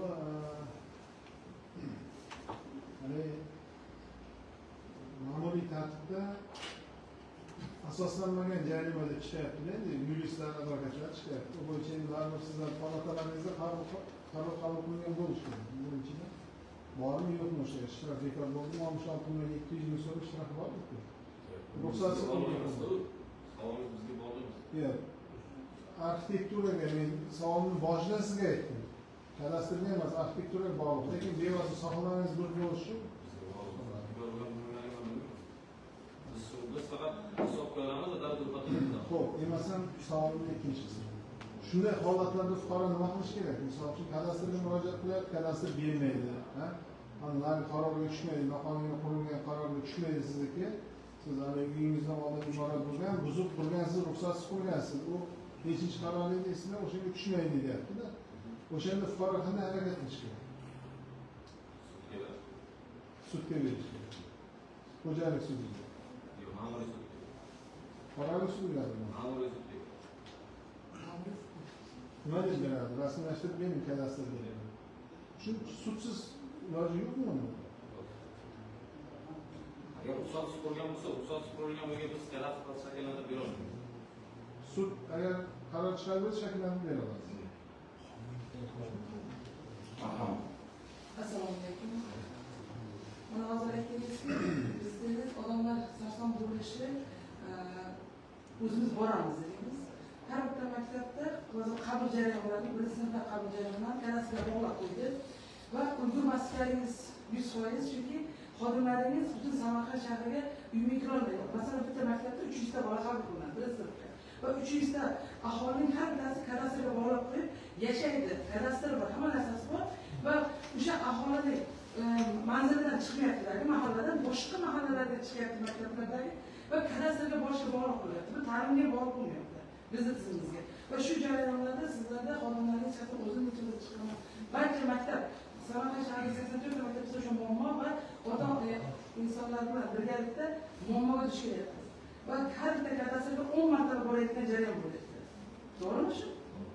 Bu shu jarayonlar nimadan kelib chiqdi deysiz? Bu platforma kadastr platformasi emas. Bu aytayotgan gapingiz maktabgacha ta'lim va maktab tashkilotini yuqori platformasi orqali qilingan. Bu platforma to'liq integratsiyalashmaganligi oqibatida mikro hududlar to'liq tayyor bo'lmagan. Mikro hududlar to'liq tayyor bo'lmagandan keyin kadastr organlarining yordami kerak bo'ldi. Qanday yordam kerak bo'ldi? Bunda fuqaroni hozirgi kundagi uyni lokatsiyasi hamda kadastr raqami bizga kerak bo'lsa va maktab qaysi maktabda qo'yilishi. Davay qo'yib ber. Lekin bu yerda yana bir narsa bor. Mana siz misol 20-maktab direktori bo'ladigan bo'lsangiz, siz qaysidir fuqaro bilan kelishgan holda o'zingizga omoqsiz. Lekin u 30-maktab chegara hududida joylashgan. Kelyaptida kadastrga san qilib bermaysan. Lekin belgilab qo'yilganki, mikro hudud chegarasi qanday belgilab qo'yilgan. Lekin maktab direktori bilan kelishgan holda bizga talab qo'yadi, qilib beradi. Shunaqa siz bu yerda turib deyapsiz, lekin u yerdagi murojaatda ma'lum bo'lmaydi. O'zim shaxsan belgilab olganman shunaqa holatda. Kelishgan holda uy manzilini o'zgartira olmaydi. Uy manzil aniq, kadastrda shu manzil ko'rsatilyaptimi, maktab yo'naltiriladi. O'zgartira oladi, Bo'lmasa bu kadastr o'zgartira oladi-da. Masalan, o'sha kadastr o'zgartira olish uchun bizga kadastrdan yordam beriladi. Bizga maktabga chiqadi. Bo'lmasa o'zlarini qo'lida, o'zlarini tashkilotchisi bo'ladi. Ma'lumot bor bo'ladi. Tizim yaxshi ishlanmagan. Ha, mikro hudud loyihasi yaxshi ishlanmaganligi oqibatida biz siqildik. o'sha uchun xalq sarson bo'ladi. Odamlar sarson. Shuni sizga ochiqlab beraman. Bunda shuni mikro hudud loyihasi bizniki emas. Bizning loyihamiz. Marhamat, savol. Mana bu meni hududimda chiqindi tashlash joylari bo'yicha muammo borda, o'sha Qarasi hududida men deputatman. Shu chiqindi tashlash joylarini kadastrini bormi shu? Kim qaysi? Sizlarda o'tadi. Va dom qurilayotganda bu chiqindini qayerga tashlash kerak deganda belgilab berilishi kerak, to'g'rimi? Juda ko'p muammo bo'lyapti shu atrofda. Loyihasi bo'lsa, bo'ladi, loyihada aksariyat holatda chiqindi tashlanmagan joy bo'lmaydi. O'sha muammo bor. Dom qurilyapti. Lekin chiqindi tashlash joyi belgilanmayapti, qilinmayapti-da.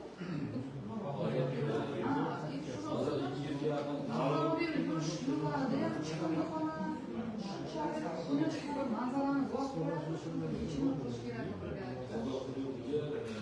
Biz 200 ga yaqin taklif beryapmiz. Vazirlar Mahkamasi qarori bo'yicha yaqin kishida 200 ga yaqin chiqindi o'rinlari, joylari belgilab qaror bilan beriladi.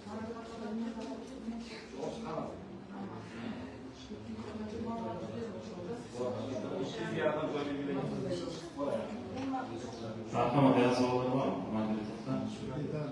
Bag'ridan bitta masalani, umuman deputatlar ko'tarayotgan masala, mana o'zingiz aytib o'tdingiz, bitta ariza 35 ta qadamdan iborat, etapdan iborat. Meni shaxsiy fikrim, men o'ylardim-ki, buni taklif kiritish kerak, sababi soddalashtirish kerak. Mana maktab bilan bog'liq, dom bilan bog'liq jarayonlar hamma narsani kadastr aybdor deb o'ylaydi ko'plar. Lekin sizlar tizimlaringiz bilan bog'langan, integratsiya bo'lgan, bo'lmagan yoki odam soni kam bo'lishi mumkin. To'g'ri, masalan, yetarli bo'lmasligi mumkin xodimlaringiz. Taklif kiritaylik, bizlar orqali kiritaylik, senatga taklif beramiz. Masalan, shtat ko'paytirish yoki integratsiyani boshqacharoq qilish, misol uchun o'sha maktab haqiqatdan men ham o'tgan yil farzandni ko'ryapman, mahalla umuman boshqa joyda chiqyapti. Shunaqa holatlar bo'lmasligi uchun, ya'ni sizlardan aybdor qilmasligi uchun agar sizlar bor maslahat bersalar, sizlar birgalikda deputatlar bilan kiritamiz. Sizlar o'zlaringiz tizimlaringizni kirsalaringiz tasdiqlanib ketishimiz kerak. O'ylayapsiz, ma'lumot uchun bir narsani aytib o'tsam, xuddi shu narsa xabarlarda bizga kadastr direktoriga yangi direktor tayinlandi. Bundan bizda qurilish hosil bo'ldi. Bunda qanday? Bizda hozir bitta shagimiz o'xtashaldi. Ya'ni o'sha arizani 3 kun kutishga biz majbur edik. Chunki viloyatga jo'natardik, viloyatda respublikaga jo'natardik, respublikaga tasdiqlasa keyin keladi. 3 kun o'sha holat kutiladi. 8 kun muddat bo'lsa, 3 kun o'sha holat kutiladi. Hozir direktor tayinlangandan shu byurokratiyani yo'q qildi. Viloyatga qaytarib berdi. O'zi birish kunida o'sha ariza ijobiy qaytib keladi hozir. Yana ikkinchi masala mana shu xatlov masalasida to'xtalib o'tmoqchiman. Xatlovda deputatlar bizga holat bo'lganlarida men ularga ko'rsatishga harakat qildim. Ular boshqa holat bo'ldilar. Bizda hozir xabarimiz bo'lsa, prezidentimiz topshirib berdilarki, Urganch shahrini yangi zamonaviy dasturlar bo'yicha o'rgatiladi topshirib hamkorlik bilan borganimizda, shunda biz kadastr sohasi bo'yicha o'zimizga sun'iy intellekt orqali ishlaydigan yangi dastur yaratdik. Bu dasturda yaqin 1 oy ichida ishga tushadi. Uzcard axborot tizimi bu prezidentimiz tomonidan va qonun tomonidan himoya kafolatlangan tizim e'lon qilingan. O'sha dasturga Samarqand tajriba qilib birinchi marta respublikada faqat bizda loyihamiz o'tdi. Biz g'olib bo'ldik shu bo'yicha. Va o'sha Uzcard axborot dasturida bizning loyihamiz qo'yildi. Bunda o'sha xodimlarni qayerda yurganligi, endi o'sha aynan o'sha belgilangan hududda yuribdimi, o'sha hududda ishlayaptimi, o'sha hududda faoliyat qilyapti, arizani qanaqa holatda rad qilyapti, bizga ham planshet berilishini tatbiq qildik. Oldin faqat agentligimizga bor edi, hozir o'zimizga ham planshet oldik. Bunda mana fuqaro murojaatlarini ham kelganda xonamizga bitta qo'yamiz, javobda keyin ochib olish masalasi bo'yicha aynan mana shu nomni kamaytiradi holat. Aslida keyingi oylarda ham ma'lumot uchun yana bir bor o'xshash emas, lekin ma'lumot tariqasida taqdimotini ham qilamiz dasturning bir oyda. Dasturga kirityapsizmi o'zi? Lokatsiyalarga? Uzcardga? Kiritilmayotganligi sababi shu mahallalar boshqa maktabdan chiqib ketyapti-da. Chunki Samarqandda 179 mingta obyekt borda, 179 mingtadan 30 mingta Uzcard axborot dasturiga kiritilgan. Qolgani kiritilmagan. Biz hali unga ulgurganimiz yo'q. Shu sababli siz to'g'ri kiritilmaganligi, Uzcard axborot dasturiga integratsiya bo'lmaganligi uchun shunday holat kelib chiqadi.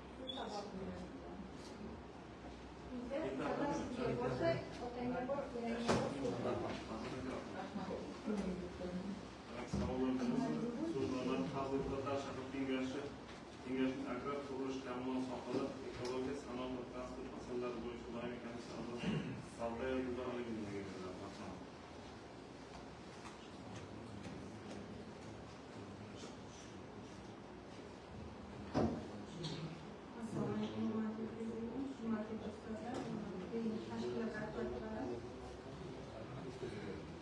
Davlat kadastrlar palatasining Samarqand shahar filiali boshlig'i Alimovning 2026-yil 1-yarim-yil yakunidan amalga oshirilgan ishlari to'g'risidagi hisoboti yuzasidan xulosa.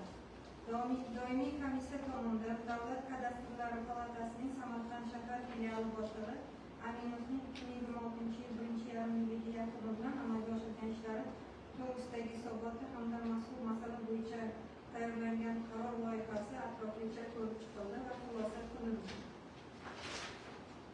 Xalq deputatlari Samarqand shahar kengashining agrar, qurilish, kommunal sohalari, ekologiya, sanoat va transport masalalari bo'yicha doimiy komissiya tomonidan mazkur masala atroflicha muhokama qilinib, komissiya a'zolarining taklif va mulohazalari inobatga olindi. Doimiy komissiya tomonidan taqdim etilgan hisobot hamda qaror loyihasi ko'rib chiqilib, unda belgilangan vazifalar va chora-tadbirlari ma'qullandi. Davlat kadastrlar palatasining Samarqand shahar filiali boshlig'i Alimovning 2026-yil 1-yarim-yil yakuni bilan amalga oshirilgan ishlari to'g'risidagi hisoboti qoniqarli deb topildi.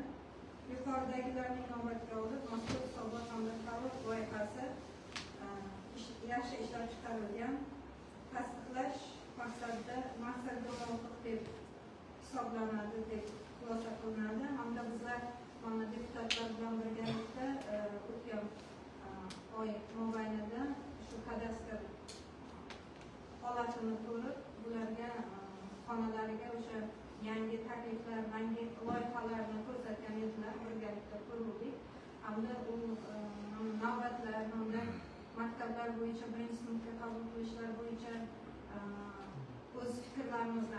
qildik. Hozir davlatlarida yana bu kengayib boradi deb o'zlari aytyaptilar. Hamda navbatlar ham oldi olindi deb 8 ta xodim qo'yildi. O'sha bizlar borgan kuni 3 ta xodim qo'yilgan edi. Hamda judayam eshikni oldida fotolavhalar qilinib bizlar o'shaga taklif kiritgan edik. Asta-sekinlik bilan bu bartaraf etildi dedilar. Yana bir kirib o'tuvdim men o'zim shaxsan. Shuning uchun kelgusi muhokamalarda, kelgusi trimestr, ya'ni 9 oylikda bu yanada mukammallashadi degan niyatdamiz. Mazkur masala bo'yicha qaror loyihasi sizlarga tarqatilgan, bildirilgan fikr va mulohazalar hamda takliflarni qo'shgan holatda ushbu qaror loyihasi tasdiqlansin degan taklif qo'ygan deputatlar qo'llarni o'tkazishni so'raymiz. Qarshilar betaraflar yo'q. Rahmat. Kun tartibidagi 4-chi masala Samarqand shahar yoshlar daftar jamg'armasidan mablag' yo'naltirish to'g'risida. Shu masala bo'yicha so'z Yoshlar ishlar agentligi shahar bo'limi boshlig'i Quvvat Sardor Sobirjonovga beriladi.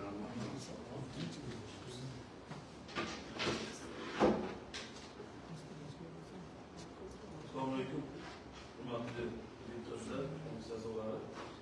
Xo'p, bizlarga o'sha o'tgan safar kelganimizda mana shunday yoshlar daftar jamg'armasidan 35 million so'm pul ajratish bo'yicha komissiyaga iltimos qilgan edik va uni chiqardik. Shundan keyin 2 mart kuni Aziz Zafarovичda kalendar rejasi tasdiqlangan. Bu 5 tashabbus tadbirlarni o'zi uchun bo'lgan. Bundan tashqari kalendar reja asosida hozir shunda o'tirib sanab chiqdim annotatsiyani 80 ta tadbir yozilgan. Buning ichida misol yosh martib yonlanchi hammasini tashlab bergan sizlarga. Misol yosh huquqshunos, yoshlar va qonun, zakovat, imkon loyihasi, inklyuziv turizm, ichki turizm, umuman shunaqa turdagi 80 xil turdagi tadbirlar tashkil etilgan. Shularni tashkil qilish maqsadida yoshlar daftarini jamg'armasidan pul so'rab qo'yamiz. Hozir 750 million 940 ming so'm bo'lyapti. Agarda buni 78 sonli qaror asosida Vazir Mahkamasi 312 sonli qaror va bunga izmini kiritilgan 78 sonli qaror asosida kalendar reja bilan tasdiqlangan har qanday tadbirlar uchun yoshlar daftari jamg'armasidan umumiy miqdorining 25% ortib ketmagan taqdirda shu moddiy mablag' ajratish mumkinligi belgilab qo'yildi. Shungacha savollar. Doim kamsida ko'ringan. Qayerda qachon bo'ladi shu tartib bersangiz, shu har bitta deputatning shunga qatnashishi yaxshiroq bo'ladi deb tushundim. Bu narsa haqiqatan to'g'ri. Hasanxon aka bilan gaplashgandik. Men oldin 5 tashabbus tadbirlarini rejaga olishganda har bitta tadbir musobaqasini nechta o'rni bo'ladi, unda qiz bola qatnashadi, o'g'il bola qatnashadi, hammasi belgilangan. Bilmaydi. Buni sababi buni bera olmadik, umumiy savol bo'ladi dedi. Sababi bizga kelgan har bitta tadbirda nizomi dasturi bizga yetib kelmagan. Shuning uchun haqiqatan uni nechtasiga qachon berishni to'g'ri bilmaymiz. Lekin sizga savolga men javob aytmoqchimanki, bu agar majlislarimiz o'zi ko'ryapti, biz tadbirlarni tanlab qilmayapmiz, to'g'risiga menimcha yaxshi ketyapti bu narsani. Buni rejasini qilamiz. Agar bugun demaymiz, va'da beraman, ertaga. Faqat undan tashqari ham tadbir qolishi mumkin. Asosiy bizda dasturimizda bor, rejamizda bor tadbirlar ro'yxatini sizga tashlab beramiz. Hech qanaqa masalasi yo'q. Misol tasavvurlik mustaqillik to'yi tadbirlari tashkil etilyapti.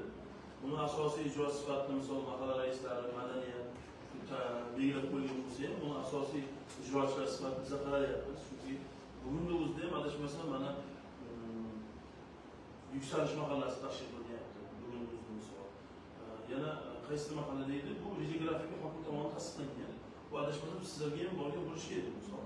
Agar bormagan bo'lsa, muammo yo'q. Har bittasini rejografiyani qilib, keraksa o'zimiznikini qo'shib tashlab beramiz. Masalasi yo'q.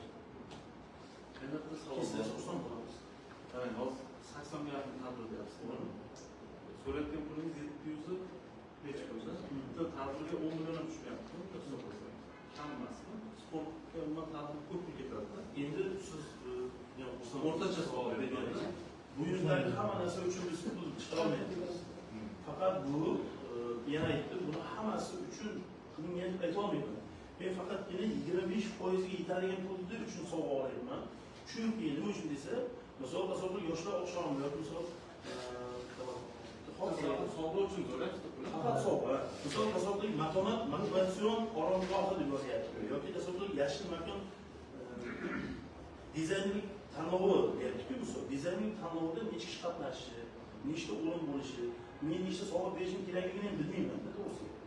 Buni qachonki menga dastur yetib kelgandan keyin qiz bola qatnashishi kerak, o'g'il bola qatnashishi kerak, kontingent qanaqa bo'lishini bilganimdan keyin buni sovg'asini beraman. Shuning uchun bu hali yana keyingi sessiyalarda pulga qarab biz olamiz. Hozir nimaga bu qanday tartibda qo'yapsiz desa, bu faqat 25% oshmagan taqdirda sovg'asini pulini ajratib olyapmiz. Chunki o'zimizga bu kelgan vaqtda ikkinchi marta kelganman. Ikkinchi marta kelganimizda qanchalik to'g'ri bilmayman, gapirishimiz 4,5 milliard pul bor edi yoshlar daftari jamg'armasida.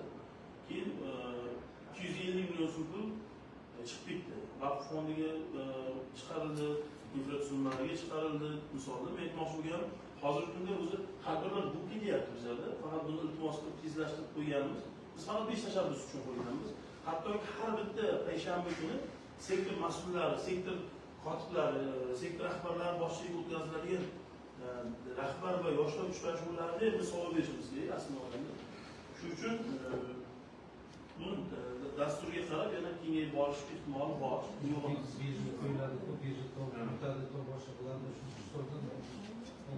Marhamat, savollar bormi? Rahmat. Savollar bo'lmasa, mazkur masala bo'yicha so'z xalq deputatlari shahar kengashining ijtimoiy soha yoshlar siyosati, madaniyat va sport masalalari bo'yicha doimiy komissiya raisi Aybulay Fazliddin Abduhaqovga beriladi. Marhamat.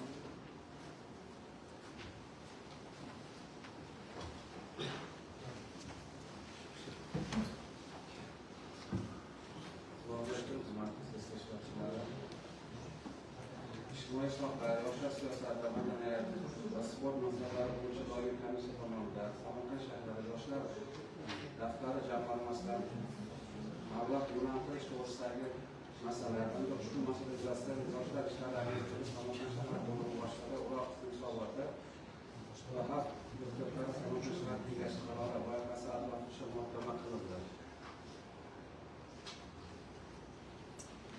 Yoshlar daftari jamg'armasi mablag'larining saqlanishida ochiqlik va shaffoflikni ta'minlash, har bir shaxsning natijadorligini baholash, mablag'lardan maqsadli foydalanish yuzasidan doimiy monitoring olib borish hamda amalga oshirilgan ishlar bo'yicha kengashga muntazam axborot tartib etib borish zarurligi qayd etildi. Yig'ilish davomida. Demak, xulosa qilyapmiz. Xalq deputatlari shahar kengashining ijtimoiy soha, yoshlar siyosati, madaniyat va sport masalalari bo'yicha doimiy komissiya tomonidan mazkur masala atroflicha muhokama qilinib, komissiya a'zolarining taklif va mulohazalari inobatga olindi. Doimiy komissiya tomonidan taqdim etilgan hisobot hamda qaror loyihasi ko'rib chiqilib, unda belgilangan vazifalar va chora-tadbirlar ma'qullandi. Yoshlar ishlari agentligi shahar bo'limi boshlig'i Uroqning hisoboti qoniqarli topildi. Yuqoridagilarni inobatga olib, mazkur hisobot hamda qaror loyihasida puxta ishlab chiqilgan, tasdiqlash maqsadida muvofiq hisoblanadi.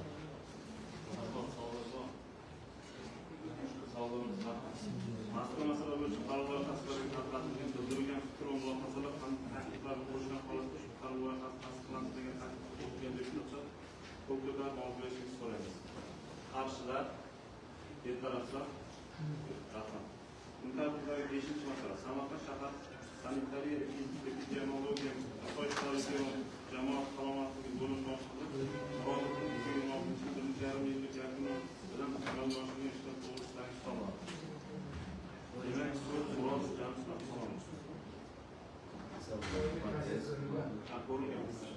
Ular deputatlar taklif qilyapti, doimiy komissiyaga ko'rilgan, agar e'tirozlar bo'lmasa, savol javob qilamiz. Marhamat, savollar bormi?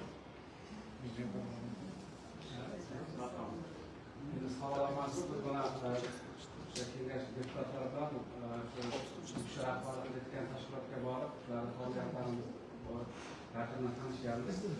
Boshqa yerdan kelishganmiz, mana hamkorlikda o'rganishlarda suv havzalari boshqa manabalar bo'yicha demak hamkorlikda o'rganishlarni amalga oshirishda kelishib borganmiz. Agar shunda iloji bo'lsa biz hamkorliklarni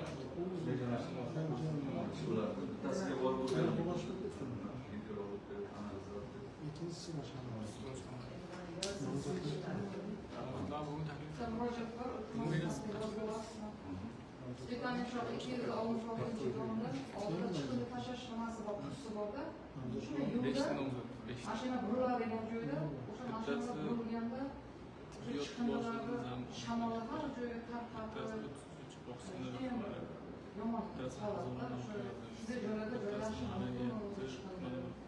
Shu masalani birgalikda hamkorlikda reyd qilamiz dedik. Ammo bunday bo'lganini sabab qilolmadik.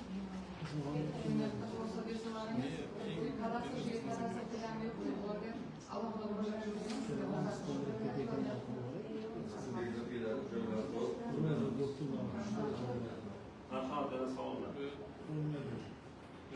Chiqayotgan vaqtda deputatlarga aytsalaringiz yaxshi bo'lardi. Birga chiqsalaringiz nima deydi? Yordamchi bo'ladi.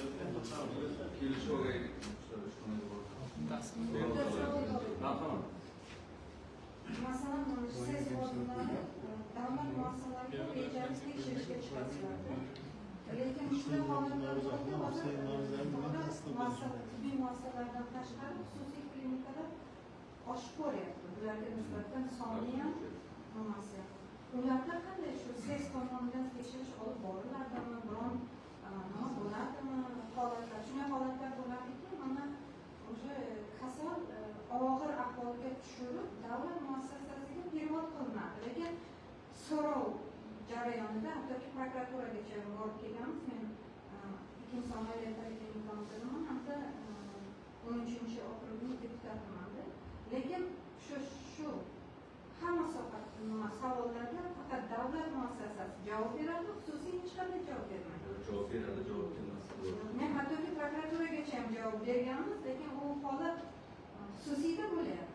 Lekin javobni davlat muassasasi oxirgi o'sha o'lim holatigacha borgan davrida qayerda sodir bo'lgan bo'lsa, o'sha javob beryapti.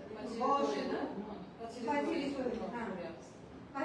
yo'q, u siz o'sha xususiy klinikalarda ham tekshirish vakolati bormi, nazoratda bormi, unga qanchalik qonuniylashtirilgan, sizlarning kirib borishlaringiz, haqlaringiz bormi yoki u joy boshqa joyga nima qilinadimi, bo'ysunadimi, shuning qonun qoidasi bor.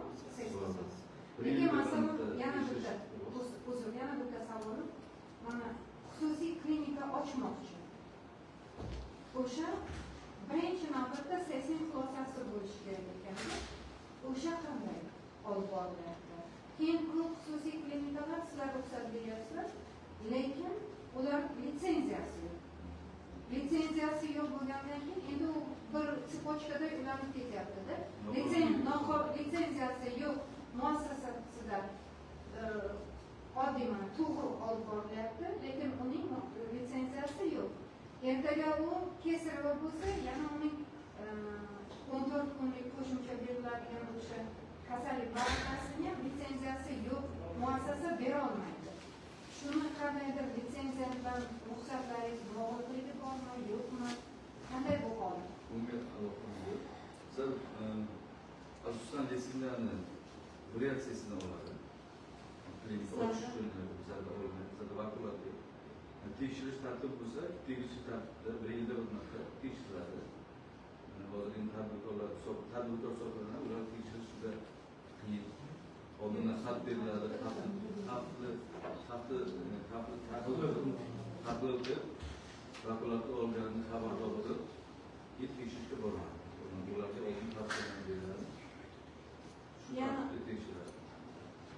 Yana bitta savolim bor. Masalan, juda ko'p u ham xususiy tadbirkorlik, masalan, sartaroshxonalar, parikmaxo'rskiy, ayollarniki, erkaklarniki boshqalarda ularda qanday tekshirish? Masalan, oiz kasalliklari yoki boshqa kasalliklar bor. yuqumli kasalliklar, qon orqali yoki teri orqali yuqadigan judayam kasalliklar bor. Men как deputat mana shu sessiyaga qo'yib talab qilardim, qandaydir ularda ham tibbiy klinishka bo'lishini. U bilmaymiz, uni ijasi bormi yoki boshqa teri kasalliklari bormi. U shu kasalliklar o'sha o'tib avj olgandan keyin davlat tibbiyot muassasalariga murojaat qilishyapti bemorlarimiz. Tadbirkor bo'lgandan keyin bular Tadbirkor, lekin sesning bu yerda hech qanday roli bo'lmayapti-da.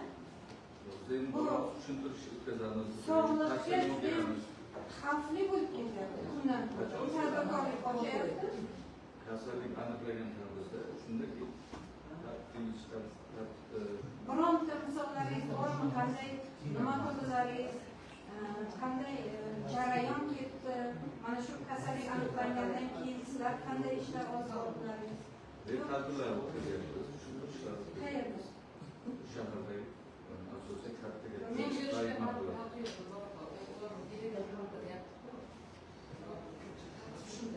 Siz javob agar bering. жалоба bo'ladigan bo'lsa tekshiradida, meni nimada shtatda tekshiradi. Qachonki kasallik aniqlansa, xabardor qilish tartibi.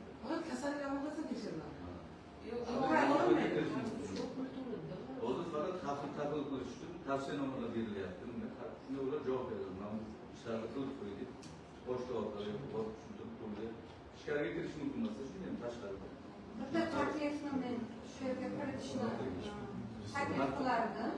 Mana shu davlat muassasalarida, masalan, o'sha xususiy tashkilotlarda ham bir tibbiy klinishkani elektron tarzda, demak elektron tizimda har bir o'sha xususiy ochyaptimi? Avval o'sha har 6 oyda yoki har 1 yilda bir marta o'sha tibbiy ko'rikdan o'tib, tibbiy ko'rik xulosasi bilan sizlarning nimalaringizni, o'sha ruxsatlaringiz yoki tekshiruvlaringiz olib borilishini sessiyaga kiritishimizni.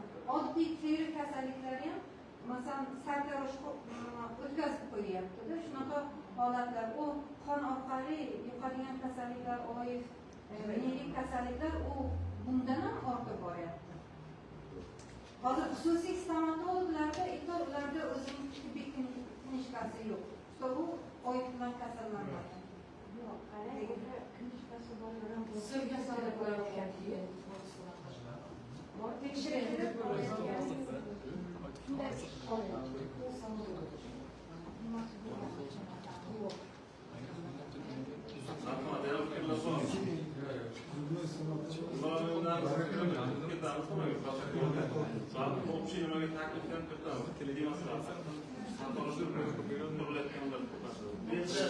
qonunchilikka taklif qilish mumkin. Qonunchilikka taklif qilinsa, masalan o'sha tibbiyot yo'nalishi bo'yicha davlat tibbiyot muassasasiga qanday talab bo'lsa, xususiy nimaga ham, klinikaga ham talab qo'yilsin degan qonun chiqarish kerak. Bizlar bir marta sessiyaga ko'taramiz, ertaga boramiz, bunga ham o'zi bizlarning vakolatimiz bor yo'q, bu ham ikkinchi masala. Lekin agar qonun kiritilsa, qonun asosida bevoz bo'ladi.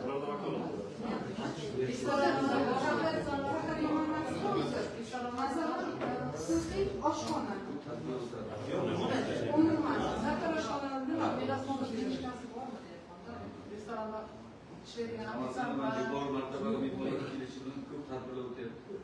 Hamma restoran masalan 9 ta restoran bo'lsa, tadbirga jalb qilingan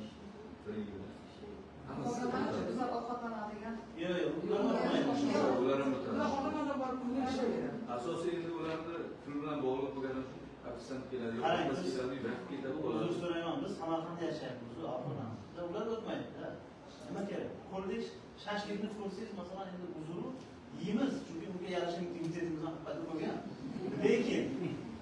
Lekin chetdan kelganlar zaharlanadi.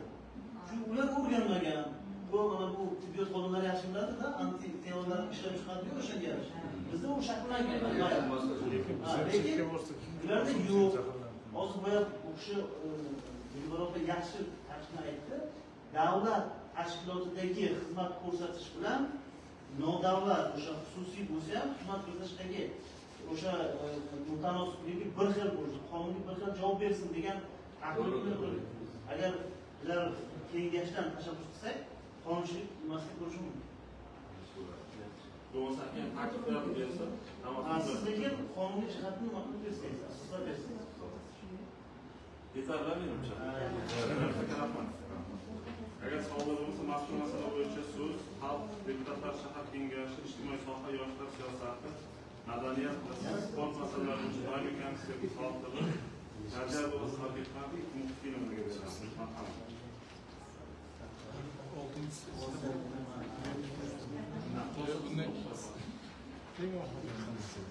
Assalomu alaykum. Komissiya so'zasi Xalq deputatlari Samarqand shahar kengashining ijtimoiy soha yoshlar siyosati madaniyat va sport masalalari bo'yicha komissiyasi tomonidan mazkur masala atrof bo'yicha muhokama qilinib, komissiya a'zolarining tashkilot mulohazalarini doimiy komissiya tomonidan taqdim etilgan hisobot hamda qaror loyihasi ko'rib chiqilib, unda belgilangan vazifalar va chora-tadbirlar ma'qullandi. Samarqand shahar sanitariya epidemiologik asoyishtalik va jarayon sog'liqlik bo'limi boshlig'i Murodovning hisoboti qoniqarli deb topildi. Savollar bormi? Yo'q. Savollar bo'lsa, mazkur masala bo'yicha qaror loyihasiga qatnashtirgan, bildirilgan fikr va mulohazalar hamda takliflar bo'lgan holatda qaror loyihasi tasdiqlanib deputatlar qo'l tasdiqlashini so'raymiz. Qarshilar, betaraflar yo'q. Kun tartibidagi 6-masala Samarqand shahridagi ikkita istirohat bog'i va Sattepa mahallasini qayta nomlash to'g'risida shu masala bo'yicha so'z shahar hokimining maslahatchisi Alkar Norbek Qo'rqinchga beriladi. Marhamat.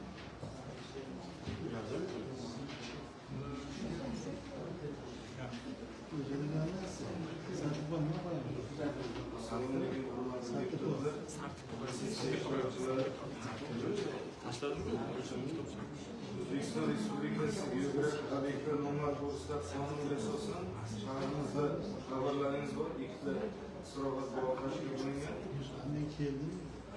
Ularga nom berish maqsadida keng jamoatchilik o'rtasida so'rov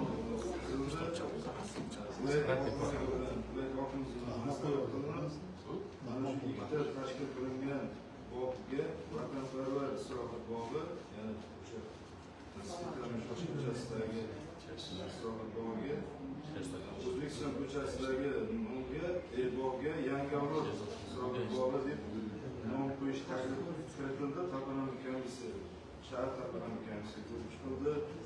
Bundan so'ng viloyat respublika ekspertizasi asosida olindi va o'sha regulationni 15 kun turdi, hech qanday e'tirozlar tushmadi. Bundan so'ng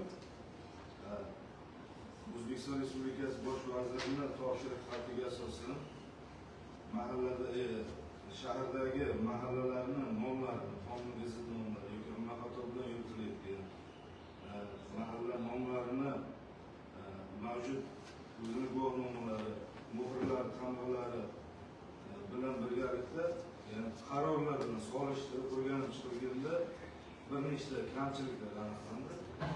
Ya'ni qarorda keltirilgan qo'yilgan mahallaga nom aslida guvohnomada umma xato bilan rasmiylashtirilgan holatlari bo'ladi. Misol sifatida 30 ga yaqin mahalla aniqlandi. Bunda Xo'ja Yusuf degan mahalla bor. Aslida bu qarorni ko'targanimizda Xo'ja Yusuf Hamadoniy mahallasi. Rais ham bilmaydi, rais bilan gaplashib qilganimizda. Bundan tashqari masalan o'g'rini ustida belgilari xato ketgan, ayrim mahalla nomlari qo'shib yozilishi kerak, qo'shib taraqqi qilinishi kerak. Lekin qarorda shunday ko'rsatilgan, lekin ular alohida guvohnomaga alohida yozilgan. Bular bo'yicha mahalla uyushmasiga xat berildi. Yangi qayta nomlash uchun oldin ham ko'p aholi o'rtasida mana shu Sartepa mahallasi, ya'ni Sartepa maskani bo'yicha Sartepami, Sartepami degan savollar ko'p bo'lgan. Biz buni o'rganib ko'rganimizda o'sha mahalla jamoatchilik faollari bilan, mahalla raisi bilan birga o'rganib ko'rganimizda aslida Sartepa emas, Sartepa bo'lishi kerak. Ya'ni o'sha paytda Sartepa hududda bitta tepalik bo'lgan. Boshlanishda Tepalik bo'lganligi uchun bu narsa Bozorboy O'rinboyevning asrlarlik barpoyat nomli kitobidan ko'rsatilgan ekan. Ya'ni Sartepa so'zi yer sathidan baland yo'l joydagi qo'rg'on degan ma'noni anglatadi. Shuning uchun borib ba'zi bir hujjatlarda mahallaning nomi, ma'nosi o'zgarib ketishini oldini olish maqsadida mana shu Sartepa mahallasining nomini Sartepa deb to'g'rilab qayta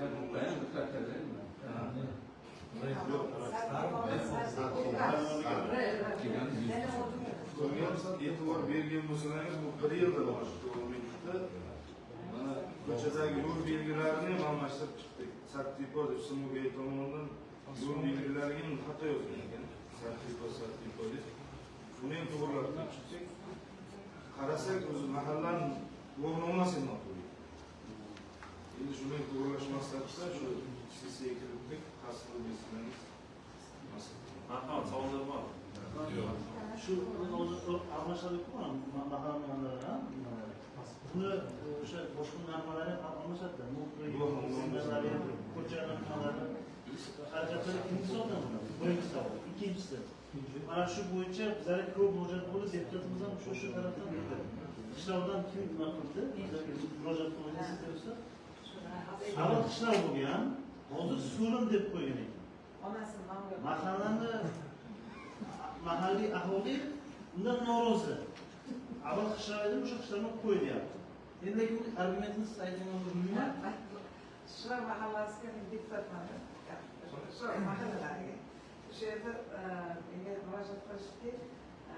Bizda doimo qishloq bo'lib kelgan. Lekin mana 10-yilda mahalla raisi o'sha kishi onasini nomini kirgizib so'lim olayotgan onalar. Shu so'lim deb qo'yib ekan. Shu ketgan ekan shu. Keyin men sizga telefon ochib ko'rdim. Men farzandlarimga ishlashni aytdim. Aytdiki, siz aytish hushiga chiqib dedim, mayli o'zgartirib beramiz, har xizmat ekansiz. Qishloq degani mana bu Registon qurilish mahalla paytida, kanal Registon qurilish paytida g'ishtni uzatgan ekan. O'sha yerda pishirish zavodi bor ekan. Zavod o'shanda joylarda xunda. O'shandan g'ishtni uzatib g'isht ketdi degan ma'noda endi qish rosh deb ketgan ekan.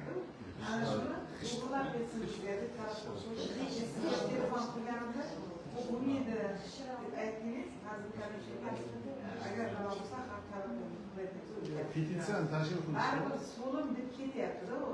O'shani masalan 17-so'lim emas, 17-qishloq oxiriga deb hozir bugun chiqdik. So'lim shaharchasi, oldin qishloq shaharchasi bo'lgan. O'sha 3 ta shaharcha bo'lgan. Samarqand shahrida So'lim va So'lim. Ya'ni faqat ikki federatsiyalar hozir mana shu ma'muriy hududiy birliklar ichida bizda Samarqand shahrida shaharchalar tugatilgan. So'lim shaharchasi yo'q, qishloq shaharchasi yo'q. Lekin mahalliy aholi o'zlari nimasida hali shu nomni aytadi. Lekin so'lim oxiriga ketyapti, o'shani qishloq o'zimiz qilamiz. Qishloq ko'chaga biz ko'chaga qo'ydik. Hali kamchiligi borligi uchun respublika ekspertizasi xarid qilinadi. Joylashuv to'g'ri ko'chaga qo'yildi. Shu noto'g'ri qo'ygan uchun aytadi. Hozir kadastrini o'rganishdi. Yana boshqadan xato. Ko'chaga mahallaning nomini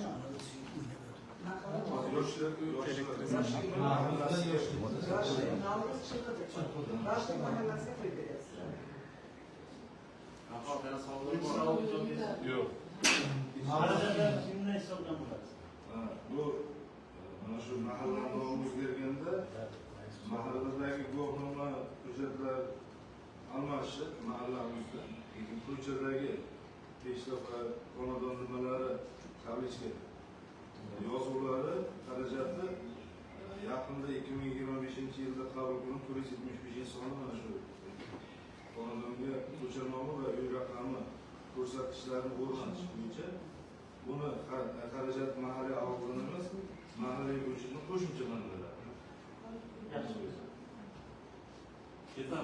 Yetadi, yetadi. Mazkur masala bo'yicha so'z Xalq deputatlari shahar kengashining tashkillashtirilishi va xalqning masalalar bo'yicha doimiy komissiya a'zosi Musulmonlar Shohida Qo'monov.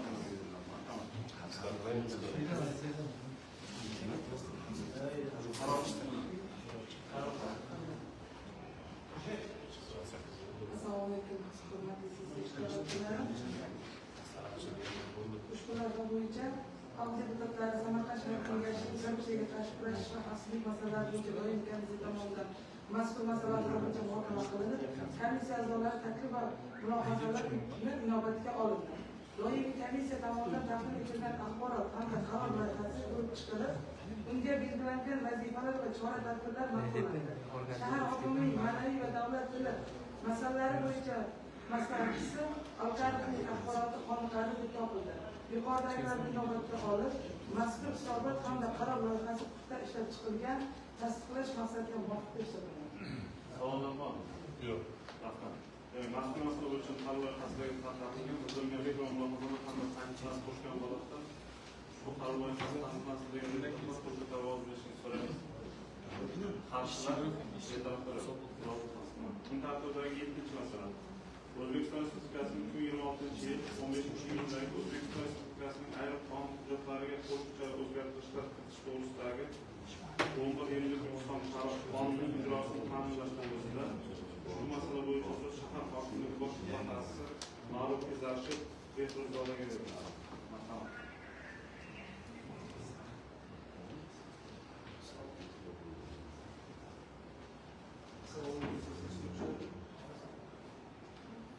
O'zbekiston Respublikasining 2026-yil 15-iyundagi tasdiqlangan 1153 qonunidan 2024-yil 5-avgustdagi qonunga ayrim o'zgartirishlar qo'shiladi. Shu qo'shimchaga asosan ishchi guruh tarkibi o'zgaryapti. Oldin ishchi guruhda 8 nafar a'zo bo'ldi. Endi muddatlarni qisqartirib, davlat uchun 4 nafar asosiy vazifasi komissiya mavzusiga olingandan keyin adliyaga taqdim etish va hakimning aksiya bo'yicha keyingi uchun reja tuzildi. Rahmat. Savollar bormi? Mazkur masala bo'yicha so'z xalq deputatlari shahar kengashining agrar qurilish ta'minot sohalarida ekologiya, sanoat va transport masalalari bo'yicha doimiy komissiya raisi o'rinbosari Rahmanova Sultonosh xizmatiga Assalomu alaykum. Demak, istiqomatlar davomida Samarqand shahar davlat qo'shimchalik bilan egallab olingan yer uchastkalari hamda ularga qurilgan bino va inshootlarni aniqlash bo'yicha shahar ishchi guruhi tashkil etish hamda ishchi guruh tomonidan qonunning 5-moddasi hamda 12-moddasi uchun muvofiq yer uchastkalarni egallab olganlar to'g'risidagi ma'lumotlarni aniqlash va rejalashtirish hamda ilgari qabul qilingan va mazkur qonunga zid bo'lgan xalq deputatlari Samarqand shahar kengashining 2025-yil 27-fevraldagi 107K 25-son hamda 25-yil 26-sentyabrdagi 96K 25-son qarorlari o'z kuchini yo'qotgan deb hisoblanadi. Komissiya xulosa qiladi. Doimiy komissiya tomonidan taqdim etilgan axborot hamda qaror loyihalari ko'rib chiqildi hamda axborot qoniqarli deb topildi.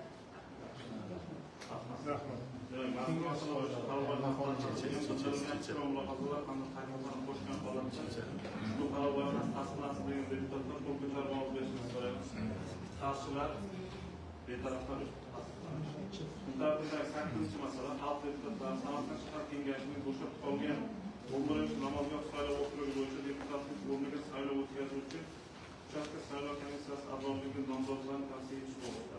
Shu masala bo'yicha so'z Samarqand shahar saylov komissiyasi raisi Pardayev Dilshod Marhamat. Assalomu alaykum. Marhamat, hurmatli deputatlar.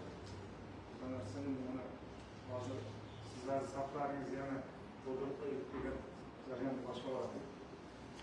Yaqin kunlarda xulosa yana saflarni belgilamiz.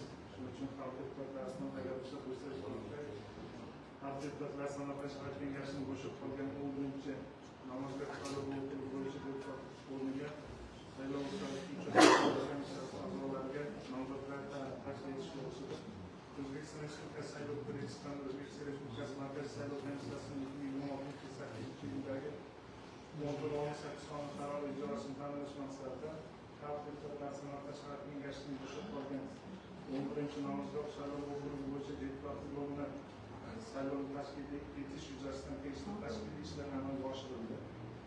Xususan, shahar saylov komissiyasi tomonidan taqdim etilgan takliflar asosida 11-chi namozgoh saylov okrugi hududidan 57-58-59-61-chi saylov uchastkalari uchun fuqarolarning o'zini o'zi boshqarish organlari, jamoat birlashmalari, korxona muassasa tashkilotlar tomonidan tashkil etilgan nomzodlar o'rganilib, ularning hujjatlari belgilangan tartibda ko'rib chiqildi.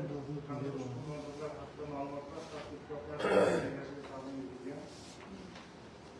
Ko'rib chiqish natijasiga ko'ra uchastka saylov komissiyalari tarkibiga tavsiya etilgan nomzodlar xalq deputatlari shahar Samarqand shahar kengashi sessiyasiga kiritilishi belgilangan. Mazkur jarayonni ochiqligi, shafofligi hamda sanoat saylov qonunchiligi talablariga to'liq rioya etilishi ta'minlandi. Natijada 2026-yil 16 avgust kuni bo'lib o'tadigan 11-chi namozgoh saylov okrugi bo'yicha deputatlik saylovining yuqori saviyada tashkil etish uchun zarur tashkiliy huquqiy asoslar yaratildi va belgilangan vazifalar o'z vaqtida bajarildi. Hammalaringizga katta rahmat. Savollar bor. Rustam.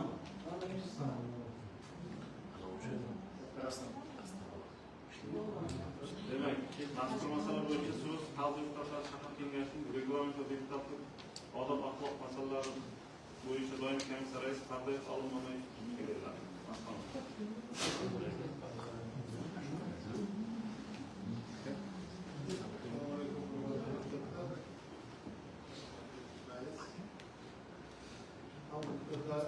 Samarqand shahar kengashining reglament va deputatlik odob axloqiy masalalar bo'yicha doimiy komissiyasi tomonidan mazkur masala atroflicha muhokama qilindi.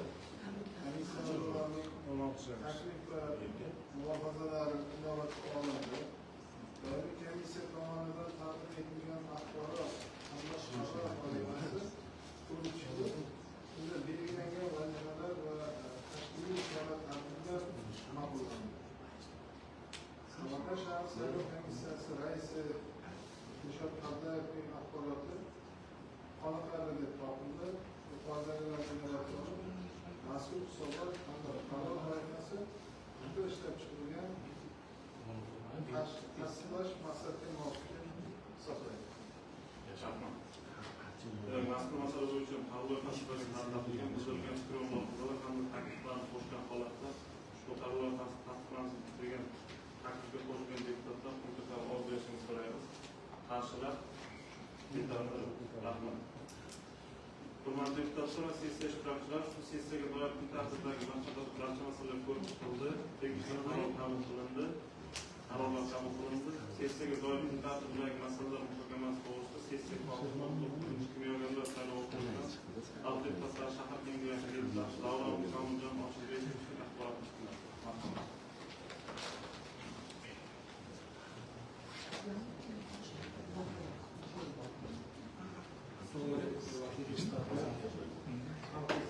Samarqand shahar kengashi bo'lib navbatdagi sessiyada to'liq sessiya shahar kengashining 28 nafar deputatlardan 25 nafar ishtirok etdi. 3 nafari uzunli sabablar ko'ra qatnashmadi. Sessiya kun tartibiga jami 8 ta masala ko'rilib, barchasi batafsil muhokama qilindi. Shu bilan xalq deputatlari Samarqand shahar kengashi sessiyasi kun tartibidagi barcha masalalar to'liq muhokama qilindi. Rahmat. Hurmatli deputatlar, shuning bilan xalq deputatlari shahar kengashining navbatdagi 9-chi sessiyasi yopiq deb e'lon qiladi.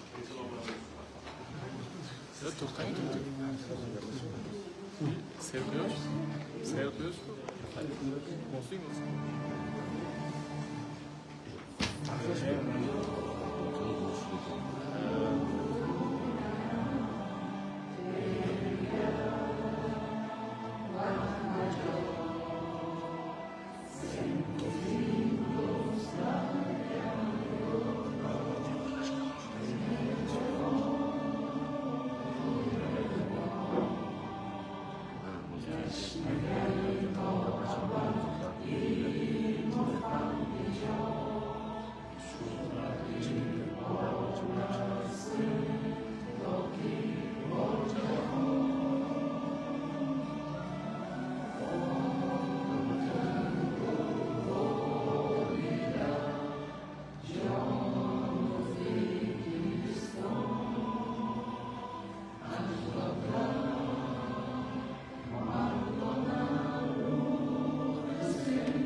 Ini apa nih?